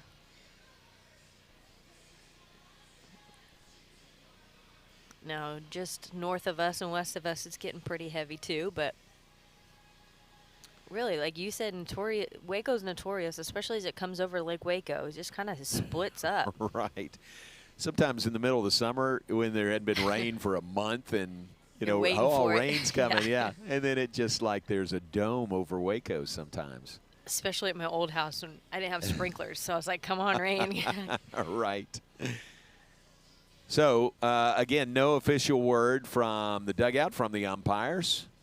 From Matt Roberts, Baylor's athletic communications representative here. Just in a situation where they're drying up the infield as best they can. Let's take a look at how we got here. A 3-2 lead for Utah over the Bears. Solo home runs, a couple of them for Utah today. That was a solo shot by Kennedy Proctor leading off the third. And a one-out home run by Mia Gomez with one out in the fifth inning. That has given them the lead. Faith Piper's 1 for 2 with a single and a run scored today. Olivia Bittner with an RBI double. Baylor scored both their runs in the second inning. Back-to-back-to-back hits, a couple of them doubles in the second to start off. And left a runner on base there. Kayla Lyon has the other RBI for Utah. So 3-2 lead for the Utes, leading the Bears. When play resumes, Baylor will be coming to the plate in the bottom of the fifth inning. While they work on the infield, we'll take a break. Stay with us. We'll be right back from Getterman Stadium in Waco. Baylor and Utah, Big 12 softball. We'll be right back.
The rain continues to fall, although it has lightened up considerably from what we had.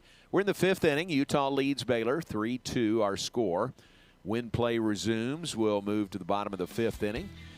Remind you, take a look at Big 12 standings as they stand coming into play today after last night's games.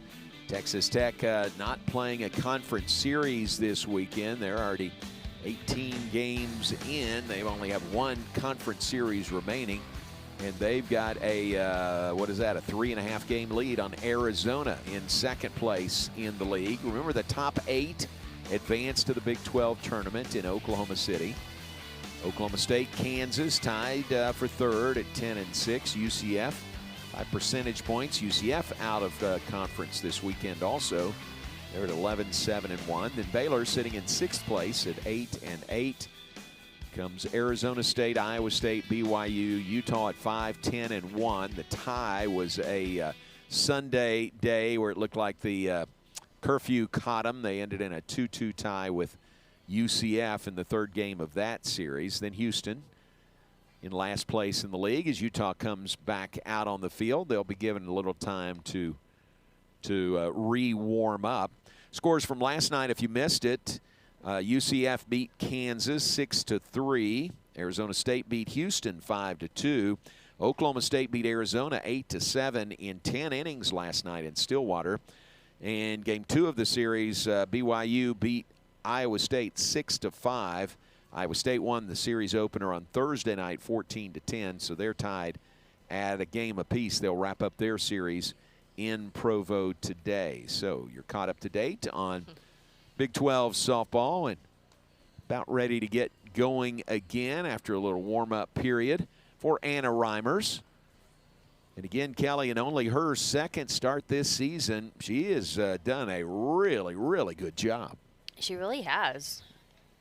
Rise ball has been effective, and it'll be interesting to see how she continues with the wet ball and the rain coming down, because that is a hard pitch to throw right there. But she's been mixing that ball up and down in the zone quite a bit, and Baylor doesn't know which one to sit on and wait for. When you can mix up those pitches, you can be effective, and she has been effective today. You saw her numbers on the day in only her second start of the season and her first Big 12 start. So Reimers going against Baylor's Lexi Warnicki. It's a one-run game in the 5th inning, and we are ready to resume play. I guess technically that's a weather delay while they worked on the field, but didn't last very long at all. And here we go back to play, bottom of the 5th inning. And a real opportunity for Baylor as we move to the bottom of the 5th. Top of the order is coming up. Brooklyn Carter, Samaya Jones, Amber Tovin, first 3 scheduled hitters for Baylor here in the 5th. Bears trailing Utah 3-2. Infield in tight on the corners. Pitch is a called strike 1 to Brooklyn Carter.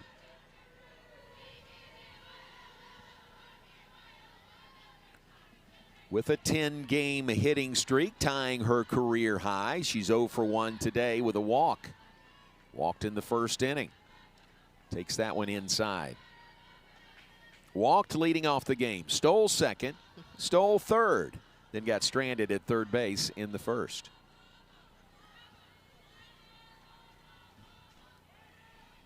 One the count on Brooklyn Carter. Sends this one into shallow left center field. The center fielder, Danica Wilson, makes the catch. And that is out number 1 here in the bottom of the 5th. Well, once again, that is the chasing that rise ball and not getting on top of that too. And it's what's making Reimers really effective right now. Brings up Samaya Jones, left fielder for the Bears, 0 for 2 this afternoon.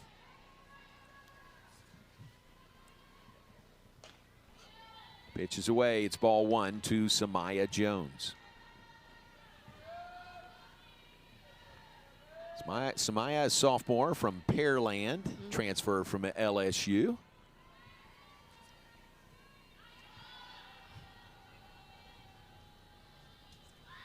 One-0 pitch. I think she was closer to Baton Rouge. From Pearland to Baton Rouge than from there to then here. Waco to Pearland. Kind of right there in the middle, yeah. Yeah, I tell you, it might be close.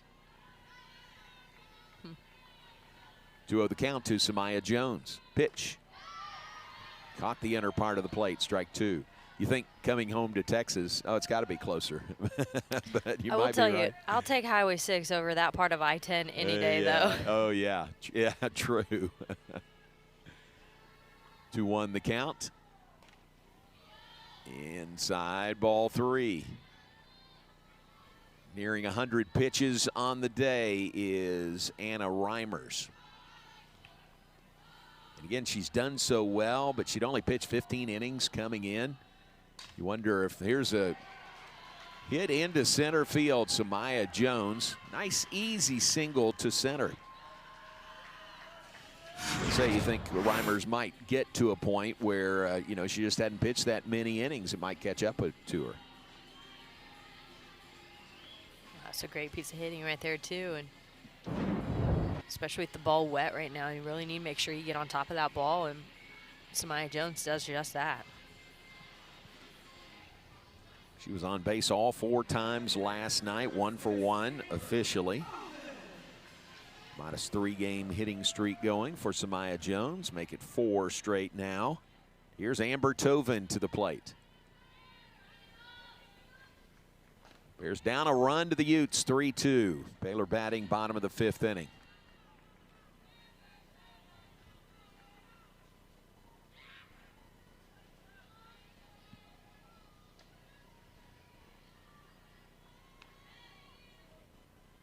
Glenn Moore flashes the signs from the third base coaching box. Tovin stands in the left-hand batter's box. Gloves on both hands. Pitch fouled away the opposite way. It's 1 ball, 1 strike to Amber Tovin. Now you wonder who is it in the dugout that is drying all those balls off. Now that's a job today, isn't it?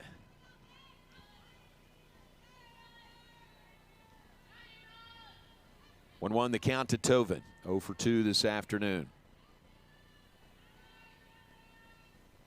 Pitch is grounded to short, to second for 1. She's safe at second base. No relay. Tried to get the force out there. Now the second baseman White is asking for a review of that one. Really close play at second base. Take another look. I think you're right. It is a close play. Her back is behind her. She's not really seeing that. Makes the stretch for it, but do you really want to waste the time that you have on a review? Right. I think no review is coming here. You kind of want to keep playing and beat the whatever rain is coming. So a fielder's choice on that play. 2 aboard for the Bears with 1 out. Speedy Samaya Jones beats that relay to second base. There's a good look at it. Man, I do think her foot is there. Yeah, it sure looks like it. Can't exactly see that left foot. Great There's a fly ball into left field off the bat of Kagan Marshall. Caught. Out number 2. Jones remains at second base. Tovin remains at first. Not a bad idea. Tries to draw that throw, and with a wet ball out there hanging in the air for a bit, you never know. That ball could go every which way on a throw. Now 2 down in the inning. Here is Leah Cran to the plate. Cran is 0 for 2 today. Opportunity for the Bears with 2 aboard. There are 2 outs in the 5th. Utah leading Baylor 3-2. Pitch is fouled straight back.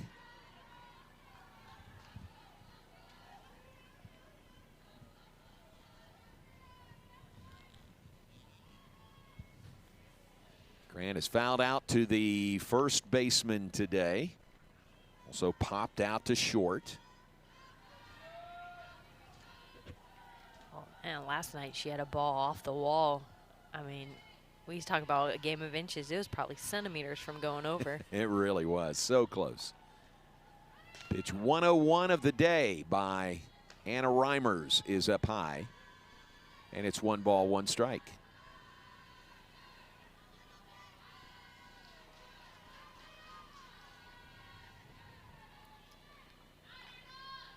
Two down in the inning, 2 on for Baylor. Cran fouls this one back. It's a ball and 2 strikes. Seeing that ball well, she put a good bat on that. You foul it straight back like that. You know you're seeing it well. As a center fielder, anytime I'd see a ball fouled straight back like that, I was expecting it out to me soon. Yeah, that means you just missed on that one. Chases this one, outer part of the plate, strike 3. Cran goes down swinging. Anna Reimers through another inning. Utes lead by 1.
Well, it's been a long day at the ballpark for some, and isn't that great? That's a great picture. Nice and warm under Dad. Yeah, next to Dad. Yeah, exactly. Well done. Alongside Kelly Harrow, I'm John Morris. Roxy Harrow was with us at the Open today. Roxy has, he's gone. She's gone. She needs her afternoon nap as well. That's where Roxy is. On to the 6th inning, a 1-run game. Utah leads Baylor 3-2. 3 runs on 3 hits. No errors by Utah.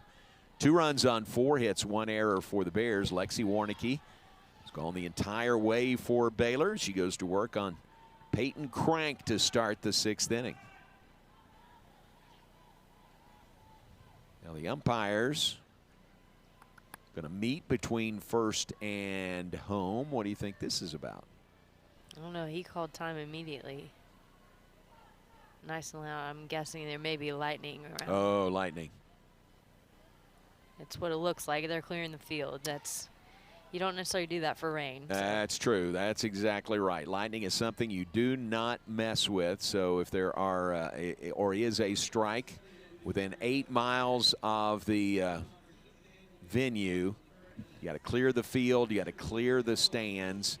And it starts a clock with 30 minutes. So we are in a lightning delay of at least 30 minutes. Then every lightning strike, that clock resets. So the first one at 5:03 Central Time. They've cleared the field, and they've got to clear the stands as well. So stay with us. Come back, check in a bit. It'll be at least 30 minutes. Weather delay due to lightning. Utah leading Baylor 3-2 in the 6th. Stadium in Waco, a 1 hour and 5 minute weather/lightning delay. Utah and Baylor, Big 12 softball. We played 5 innings. When play resumes, Utah will bat in the top of the 6th inning, leading Baylor 3-2. Here's how we got here: a 3-2 lead for the Utes after Baylor led 2-1 early, thanks to a 2-run second inning. Faith Piper had singled. Olivia Bittner at the plate. Kelly had the double into the gap in right center. Just a solid gap up the middle, scoring a run there, and then followed it up by this Abby Flores double down the line. Off the glove of Sakai in fair territory. So a 2-1 Baylor lead at that point. Utah tied it on a solo home run by Kennedy Proctor leading off the third, and then it was a solo home run by Mia Gomez in the 5th inning that has given the Utes the lead 3-2 over Baylor. That's where we stand. Hour and 5-minute delay. They pulled the tarp over the field. There was some rain. There were some lightning strikes in the area, but those are now past for the moment. And those that know say we've got a window where we could finish the final couple of innings of this game, which would be nice.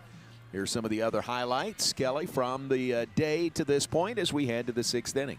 A lot of game has been played and a lot of back and forth. Some great pitching in the circle there. You can see Lexi Warnicki pitching 5 innings, and then Reimers pitching a ton of innings after just getting her 2nd start of the year. Yeah, both starting pitchers had completed the 5 innings. Reimers, only her 2nd start of the season, had done really, really well for Utah. Likewise, Lexi Warnicki for Baylor. She's got a lot more innings under her belt this year. But a 3-2 lead for the Utes as we are ready to resume play. It would be a 1 hour and right now 7-minute weather delay. They'll give Warnicki a few more pitching warm-ups out there. Both teams have had about a 15-minute warm-up period.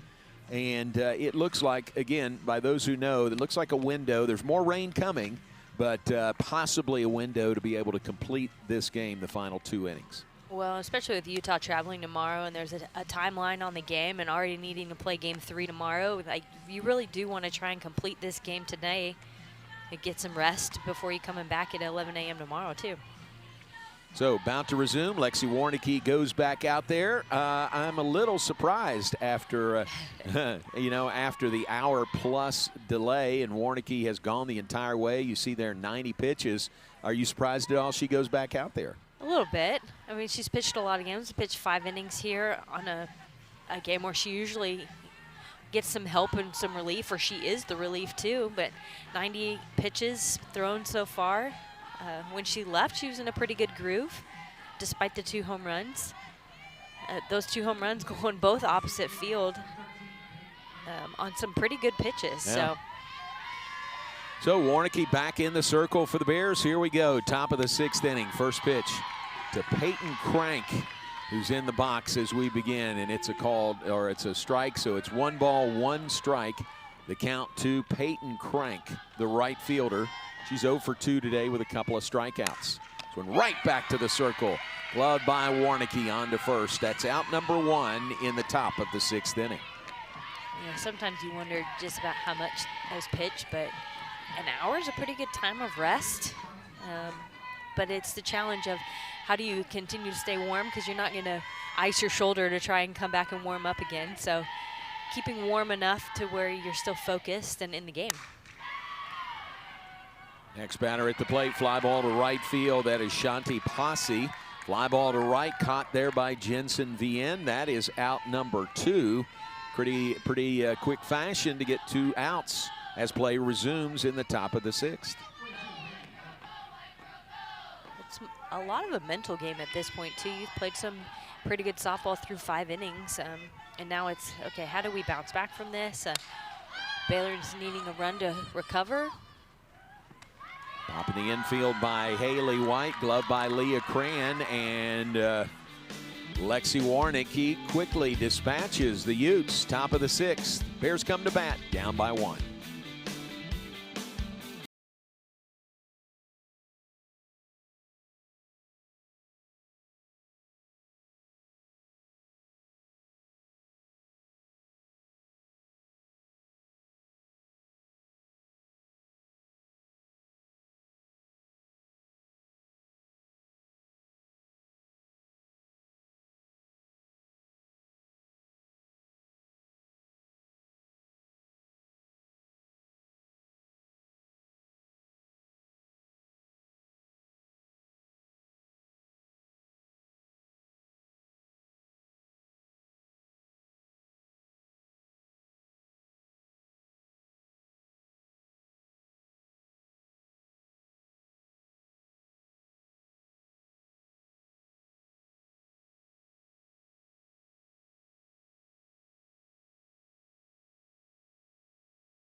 Sixth inning after the hour-plus weather delay. New pitcher in the circle for Utah. It is Racy Miranda, senior right-hander from Strawberry, Arizona. Payson High School, transfer from Cal State Fullerton. So the day is done for Anna Reimers. We'll never know if it would have been done without the weather delay, but really an outstanding effort by Reimers, only her second start of the year. Racy Miranda takes over, 21st appearance of the season, 8-3 record, 1 save, 3.24 ERA. So numbers-wise, one of their top pitchers on the season. She'll face 6, 7, and 8 for the Bears. Faith Piper to lead things off for Baylor, down a run, bottom of the 6th inning. First pitch, ball 1 to Piper, who is 1 for 2 on the day. Robbed her last time up on a great catch by the left fielder, Siani Sakai. Pitch by Miranda. And that's ball 2. 2 balls, no strikes. Racy Miranda checks in at 5'10". Told you, a senior. Cal State Fullerton transfer. Something she wants to get rid of there. Hands off to her first baseman.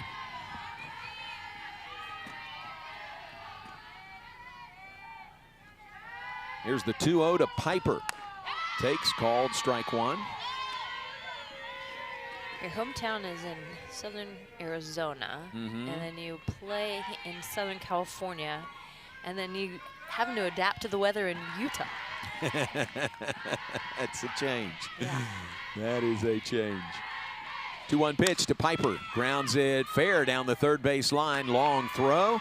In time to retire Faith Piper. Well done by Kayla Lyon, the third baseman. Well, that ball really hugged the line, didn't it? Almost looked like he came heavy off of the bat, too. She's throwing a heavy ball, and Faith Piper definitely behind on that pitch, and then it was just a very weird spin off of the bat. 67 innings worked on the year by Miranda, third most on the staff. Now she'll face Olivia Bittner. 38 strikeouts, 16 walks. Opponents .231 batting average against Racy Miranda. Olivia Bittner 1 for 2 on the day. Like Piper, she was robbed. Great play, great catch by the center fielder, Danica Wilson, in the 4th inning.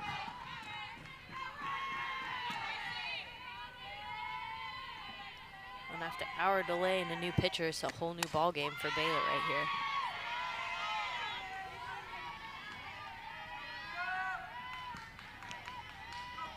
All ball down the line remains no balls, 2 strikes on Bittner.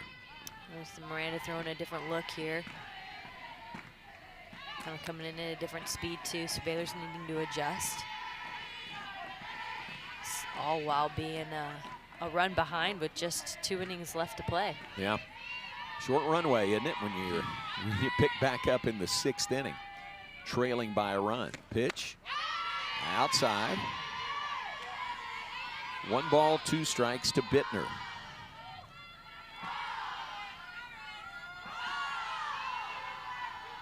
Bittner, freshman out of Denton Ryan. So many young players, freshmen, contributing on this Baylor team. That one's high and all the way to the backstop. 2 balls, 2 strikes to Bittner. I don't know if you were watching yesterday too. Coach Hogue would say the same thing about her team. She said a lot of young kids that are playing with a lot of fire, and it's creating a spark in some of the older players that needed to be. 2-2 pitch. Lofted into center field, giving chase is Wilson. She won't get there. It's off the wall. Quick throw in. She is out at second base. Now she's asking for a replay at second. Says she got her hand in there. But boy, really quick getting the ball back into the infield after the hit was off the wall. Man, a great hit. And that ball, you don't realize how close that was to being out. You can't see from that angle there, but high off the wall. You can see the slide come in. Baylor is challenging the play. I do think that she kind of gets that left hand on the base before the tag hits her. Wow, might be right. She felt very strongly about it. Bittner did. Immediately signaled for a review. Coach Moore almost dismissed it, like, man, just the pace of this game, we don't need to be wasting time on that, but I think how adamant she was. Well, it's a big play, potential tying run at second base with 1 out here in the 6th inning if the call is overturned. Right now it's an out. It's definitely a position Baylor wants to be in, is with a runner at second base and 1 out. So a lot of times the coaches, they will sort of lean on their players, depending on the player's track record, you know, of asking for reviews. Let's look at it one more time, see what you think. There's the throw. The throw is there. Definitely. There's the no tag doesn't touch her there, and then her left hand is in. Doesn't really touch her. Now it looks like a tag. Yeah. So she may have got that left hand in on the bag before the tag was applied. We'll see how the umpires look at it. Appreciate Bill Riley, the great voice of the Utah Utes. He's finished with baseball out there today and comes home and tunes us in. Hey, there you go. Attaboy, Bill. Good to hear from him. Bill, tell me your weather there. Here, we had an 1 and 5 minute weather delay, and it is cold and Bill, damp. Your Utes brought the weather down with them. We're not appreciating that here in Texas. It was 84 yesterday at first pitch. It was 63 at first pitch today. And the game times for Baylor baseball and softball moved around because of trying to get around the weather. You gotta have some decent weather if they played the game and then came home. So you got a game in. Got the game finished. All right, a review of this play, the Bittner double. Boy, she crushed that ball well, didn't she? She did.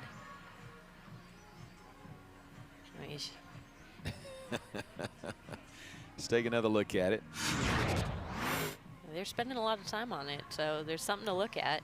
Now, on that angle, you can't really tell if she tagged her on that right hand. There's another angle that I think pretty clearly shows she didn't. I mean, first tag right there, her hand is on the base. Yeah. And I think you're right. Does it touch that other hand there at all? And when you look at the other angle, it doesn't. So we're talking about how cold it is. Bill says it's 57 and sunny in Salt Lake City. Come get your weather, Bill. It's a beautiful day. And Utah Run Rule Tech, that is in baseball today. Give you some other Big 12 softball scores coming up in a bit. Right now we await the result of the review. That's 55, and of course you know we're dancing around rain here too. So it's 55 here.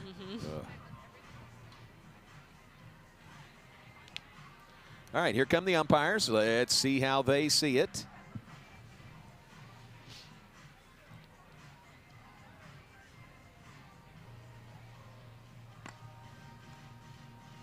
Rick Cowan is our home plate umpire. He's going to get in the spot and, nope, hand things off to Terrell Guidry. The call at second base had been changed. All right. It's been changed on review. She is safe at second base. That is a big review reversal right there. it really is, and it puts Baylor in a really great position right here. Looks like we're going to have a pinch runner there for Bittner, which would retire her for the evening. We got Savannah Pogue out there at second base. So Bittner does her job. Couple of doubles on the day, 2 for 3. She scored the second run for the Bears. Remains to be seen how this double off the wall in left center affects the outcome. Savannah Pogue running at second base. There's one out. Here is Abby Flores to the plate. The Baylor catcher is 1 for 1 with a walk. She had a run-scoring double in the second inning. Baylor has not scored since that second. Utah with single runs, second, third, and fifth of the game. Here's the pitch by Miranda. Called strike right down the heart of the plate. It's a ball and a strike to Abby Flores.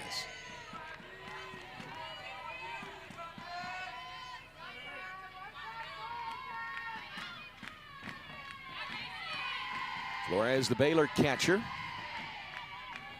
Racy Miranda delivers. Swings hard, misses that one. Didn't make contact at all. It's 1 ball, 2 strikes. Chase that ball big time.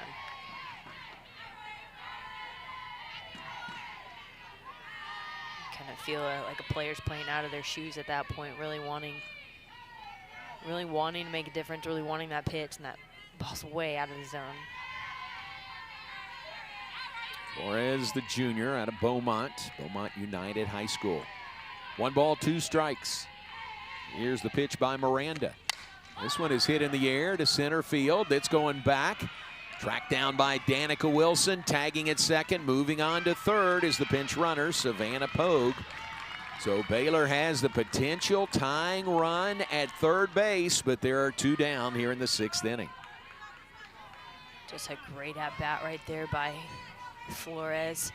Even after chasing that pitch right before, she's able to put a good bat on that ball deep to center field. Pinch hitter coming to the plate for the Bears. Gianna Gussman will bat. Gussman, the freshman from Riverside, California, comes in a key spot here. Pinch hitting for Jensen Vienne, who was 0 for 2. It struck out twice. So Gussman bats with the tying run at third base in the 6th inning. A 3-2 lead for the Utes. Baylor needing something right here, an RBI of some sort to possibly extend this game. At least give them a chance in the bottom of the 7th. Infield in tight on the corners. The pitch by Miranda. Inside, misses, ball 1 to Gussman.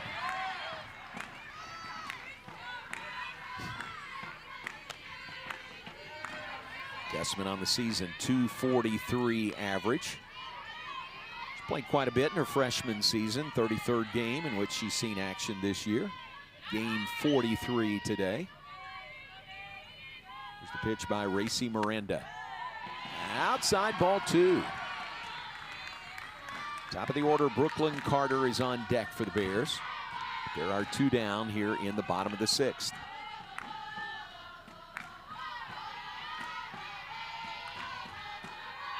Miranda twirls the ball, puts it in her glove. Here's the 2-0 pitch. That one misses, ball 3. She's gone to 3-0 on pinch hitter Gianna Gussman. Gussman clearly taking right there, just looking for a good pitch, and I wouldn't be surprised she does the same thing right here. 3-0 count. Here's the pitch. That is inside, ball 4 on 4 pitches. Gussman, the pinch hitter, draws the walk. That gets you back to the top of the order in Brooklyn Carter with runners on the corners. 6th inning of a 1-run game. Brooklyn Carter 0 for 2 today with a walk. That was back in the 1st inning. A walk and 2 stolen bases when she reached first. First pitch called, strike 1 to her, charging forward in the box.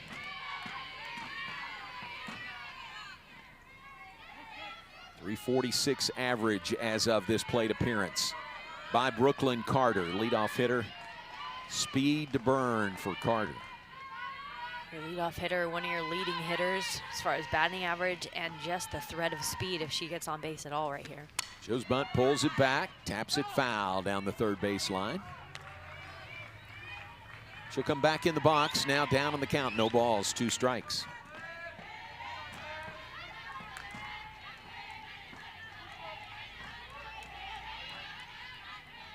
Looks down to third.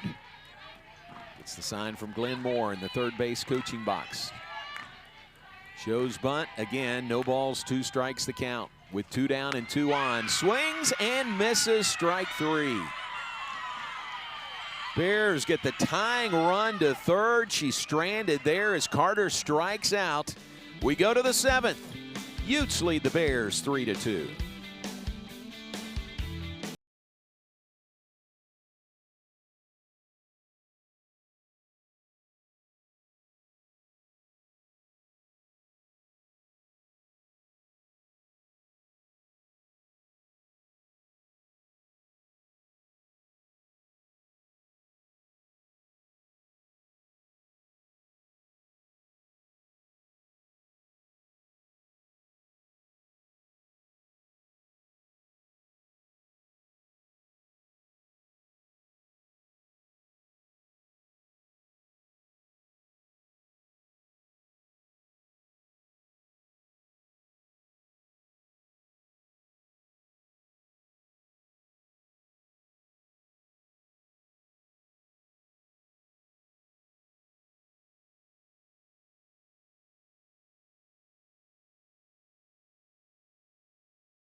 And from our center field camera, let's check scores around the Big 12. Big 12 softball today.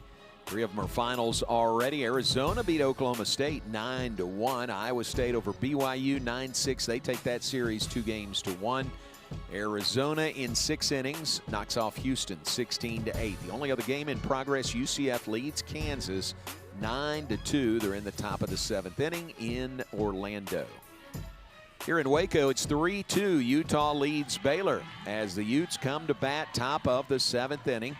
Lexi Warnicki back out there in the circle for the Bears. She's pitched 6 innings complete so far today. That ties a season and career high for Lexi Warnicki. Kelly, she's coming off an inning in which she retired the Utes in order after the rain delay. 1, 2, 3 on 4 pitches total. Well, that's what you need. And I mean, we contrast that with the 30-pitch first inning, too. Yeah, you thought after that you weren't sure how long she would be around. But here she is pitching in the 7th inning. It's pinch hitter up for Utah, Emily Capobianco. Takes the spot previously occupied by Siani Sakai.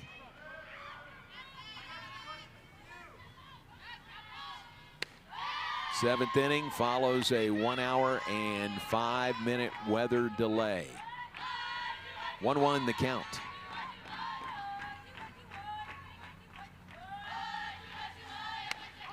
That's a called strike 2, ahead in the count. 1 ball, 2 strikes. Capobianco is a senior from Upland, California. There you go. There you go. It's a new one. You got that one? Yeah. Swing and a miss, strike 3. Warnicki strong coming out after the weather delay, strikes out Capobianco. That's a great pitch right there. You can hear the pop in the mitt, too. She's throwing that ball well. You talked about just how efficient she was at the end of last inning, and she's coming back here, not wasting any time. Another pinch hitter, Izzy Cruz to the plate. First pitch, strike 1 to Cruz. Cruz, a freshman, back home in her home state.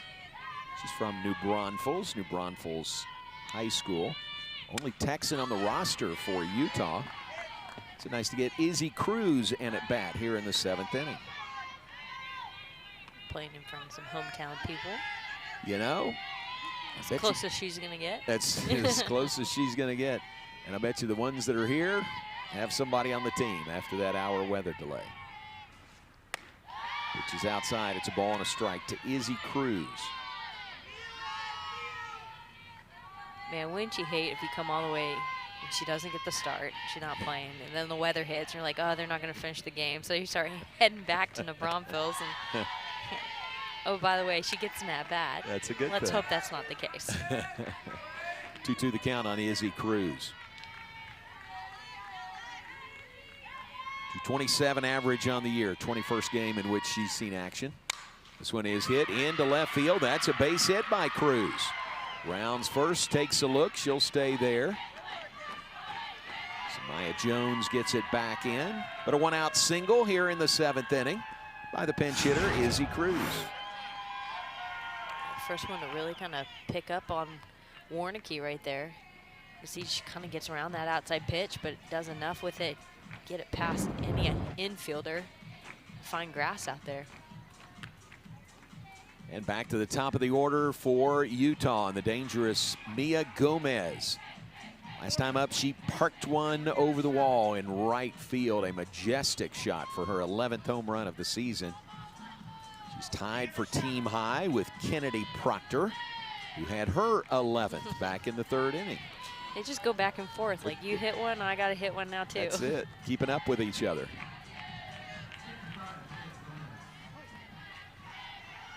Pinch runner at first base. That is Kate Blunt running for Cruz at first base. First pitch to Gomez, called strike one.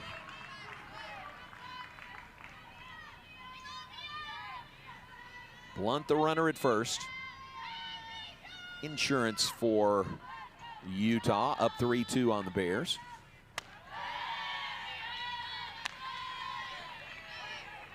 Ball one, a ball and a strike to Mia Gomez. 1 for 2 on the day with a walk. The one hit, we told you, her 11th home run of the season. 52nd home run of the year for Utah. Grounder, Cran to second for one. Return not nearly in time, but how about Cran throwing down to second to get the lead runner? You love to get the lead runner right there, especially when it's a pinch runner coming in. She gets that ball, she knows exactly where she's going with it. Tovin at covering second base. Well, not only that, it gives a little bit more time for Faith Piper to kind of come behind her. She knows no one's at first base. 2 down in the inning. Gomez the runner at first base. Now may have a pinch runner at first for Gomez, the designated player. And we do. That is Reese Lee. We saw her start in, I think, left field last night.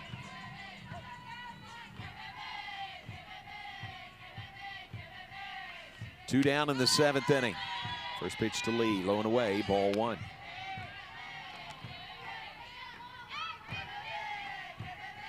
Kennedy Proctor at the plate, 1 for 2 on the day with a walk. The one, a big solo home run to right, leading off the 3rd inning. Fouls this one back, count is 1 ball, 1 strike.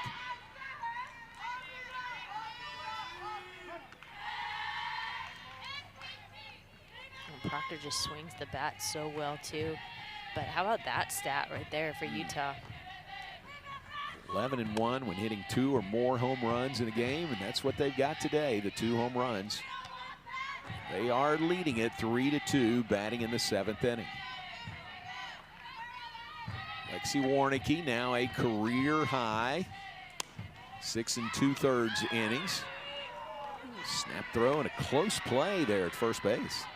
Great tag by Leah Cran down there.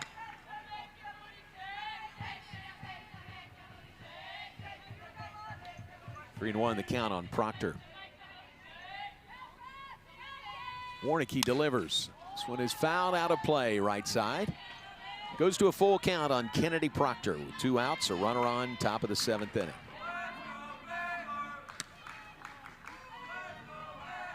$11 a.m. tomorrow morning Central Time. It would be 10 a.m. where Bill Riley is tuned in the Mountain Time Zone for the series finale tomorrow. This one popped back foul as well.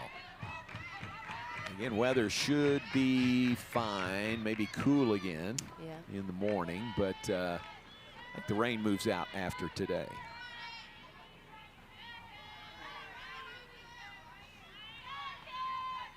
Three balls, 2 strikes, the pitch. Just off the plate, ball 4. Proctor draws the walk. 2 aboard for the Utes with 2 down in the top of the 7th inning.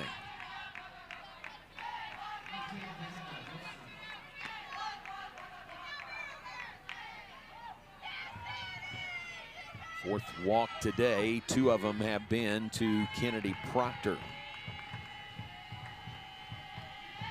One of the others to this batter, Danica Wilson, the center fielder, and it hit her on the first pitch. Came inside and hits Danica Wilson. So all of a sudden, with 2 down, the bases are loaded for Utah. It looks like it, not off her arm, kind of off her jersey. Jersey, there. Exactly.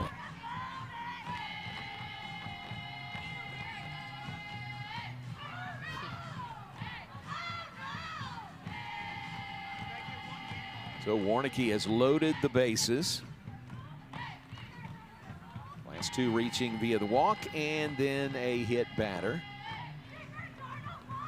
Only the 3rd time this year that Warnicki has hit a batter. There's those pitches by innings. Kelly, how about that? 30 in the first inning. 19, and then she gets real efficient. 7, 14, and then 5, and then we're back here again. She's, especially with that last hit by pitch, really struggling to find this last out here. 20 and counting here in the 7th inning. Trying to get out of this and keep it a 1-run deficit for the Bears.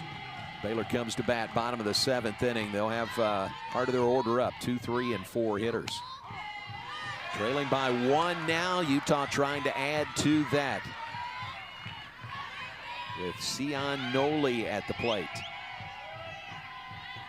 Noli is 0 for 3 today. But one of the instrumental bats against the win against Texas Tech last weekend.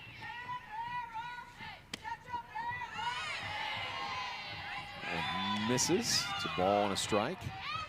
What a huge win that was for the Utah program. Beat then #1 ranked Texas Tech. Shut them out. 4-0 on 5 hits. 1-1 in the air, may be playable. It will not. It'll fall off the net above the Utah dugout on the first base side.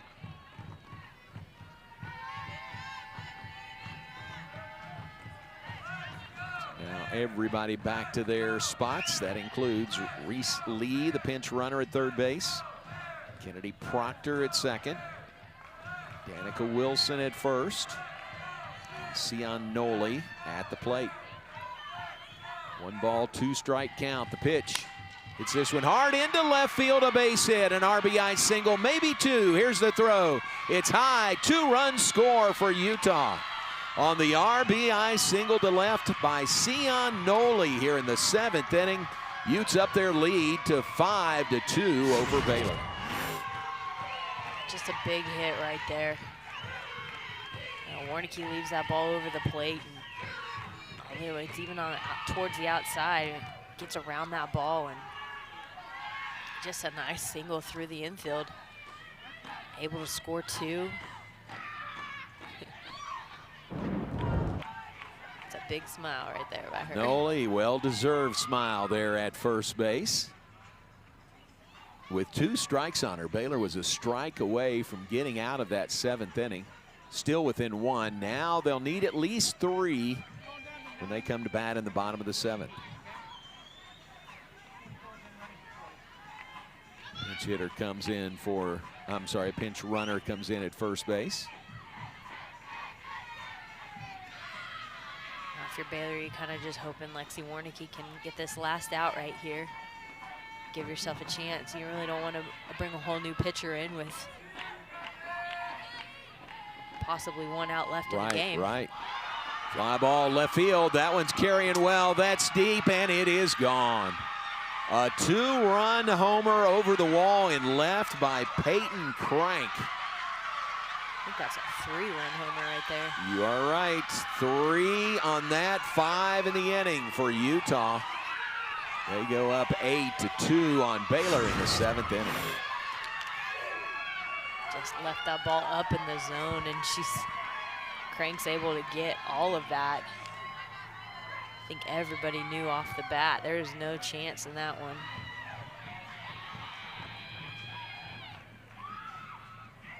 You can see the smile right there on Amy Hoag's face too. So big top of the 7th inning for Utah, all after the first 2 were out. I think that home run will do it for Lexi Warnicki. Man, another freshman bat right there doing that. Crank home run number 7 on the season. RBIs 37, 38, and 39. Now an 8-2 lead for Utah in the 7th inning. New pitcher for the Bears. We'll be right back.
Done for Lexi Warnicki. She goes 6 2/3, a career high today, but runs into real trouble in the 7th inning. Gives up 5 runs. Gives way now to Sadie Ross.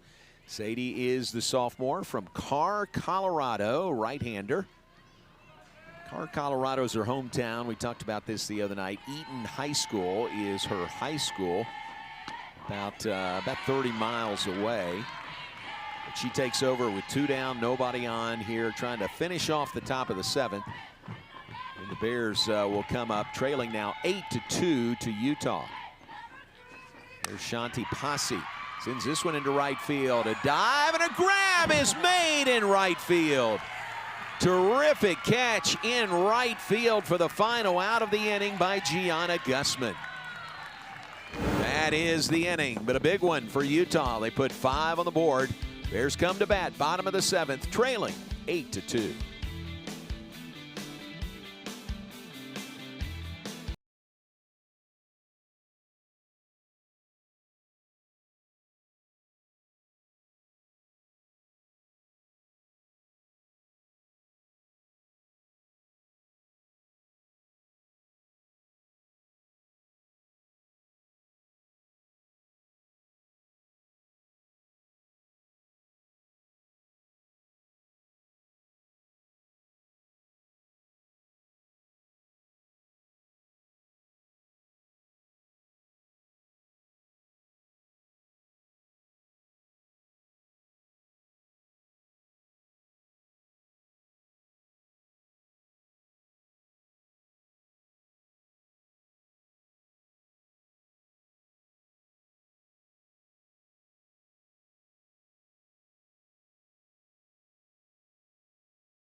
One-run lead for the Utah Utes over Baylor, 3-2, but they pour it on. 5 runs in the top of the 7th inning. They lead 8-2. Baylor's final at bat coming up here.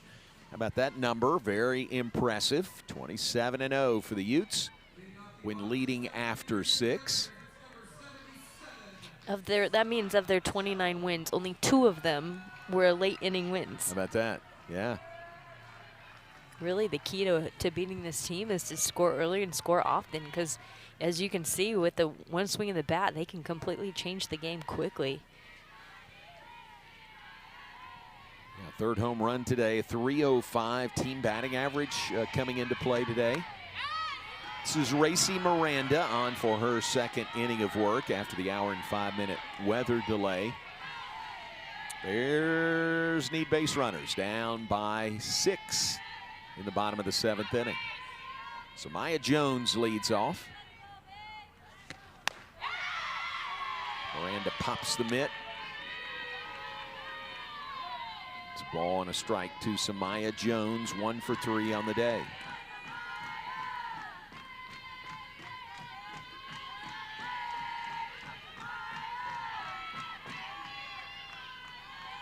Miranda delivers outside. That's ball 2.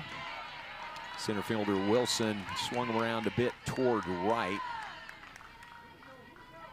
You can kind of suspect whether they're going to throw Samaya Jones here.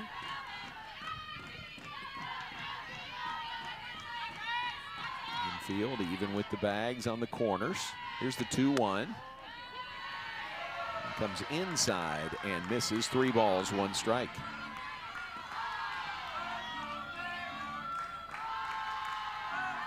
Lacey Miranda, senior right-hander from Strawberry, Arizona, in the circle. A great start prior to the weather delay by Anna Reimers, her 2nd start of the season. Called strike 2. It's 3 balls, 2 strikes on Jones.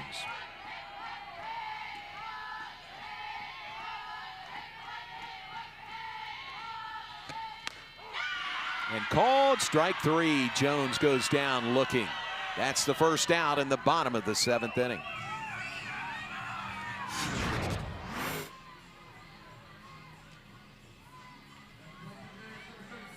Man, just living on that outside corner right there. You can see the pop too, but Jones thought she'd have another pitch at least. Thought that was outside, but instead called 3rd strike. Here's Amber Tovin to the plate for the Bears. One down, bottom of the 7th. 8-2 lead for Utah.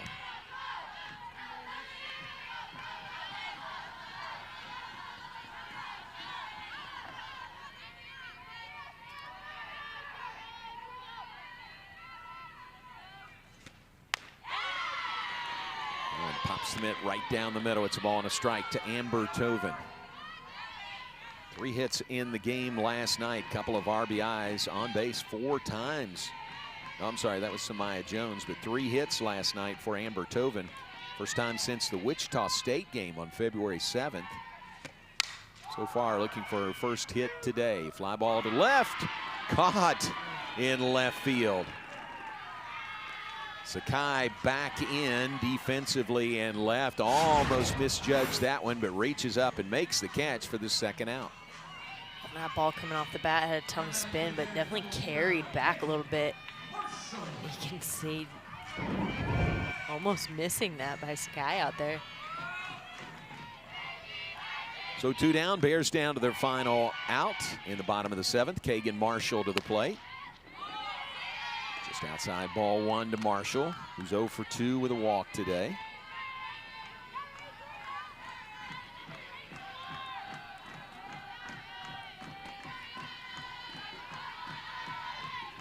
Lacey Miranda rocks and fires, and that is low, ball 2. 8 runs and only 6 hits by Utah today. They've been very efficient. Baylor hadn't helped them that much. Only 1 error for the Bears. 2 runs on 5 hits for the Bears. So an 8-2 lead for the Utes, their first ever trip to Waco.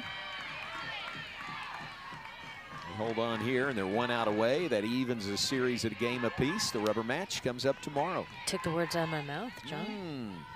Thinking the same thing.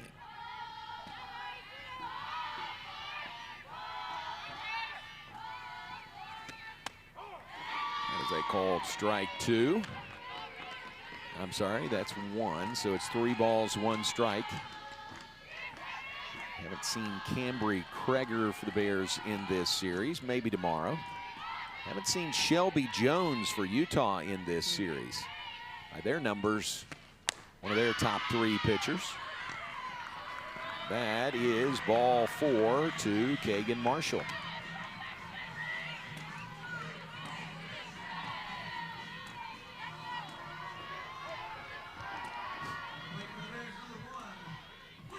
2 down in the inning. Runner at first for the Bears. Leah Cran to the plate. 0 for 3 this afternoon for the Baylor first baseman. You just see the frustration right there by Proctor, hoping that was strike 3. Exactly. But to be honest, that ball looked a little closer than Samaya Jones' strike 3. True. So I thought it was strike 3. But new life for Baylor. Marshall at first. A 1 pitch to Cran. Slow and inside. It's a ball and a strike to her.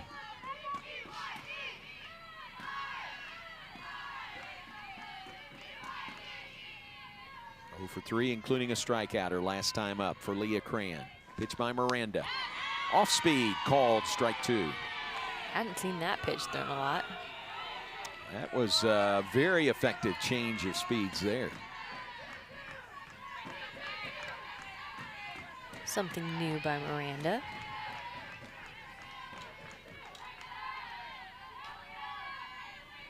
The 1-2 delivery, that is up high. Now 2 balls, 2 strikes to Cran. Faith Piper on deck, hopes to get in at bat here in the bottom of the 7th inning. Bears trailing 8-2 to the Utes.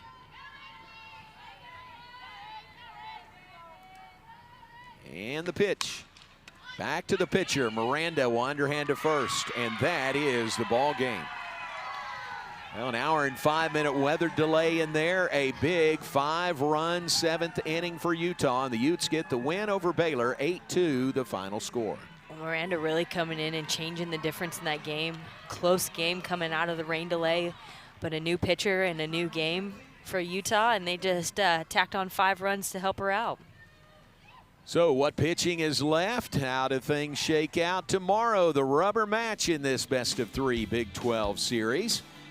Be with you at 11 a.m. Central Time, 10 a.m. Mountain Time tomorrow morning from Getterman Stadium here in Waco for the series finale, the rubber match, Baylor and Utah. We appreciate your being with us through the weather delay and long afternoon. For Kelly Harrow, I'm John Morris. Thanks for being with us.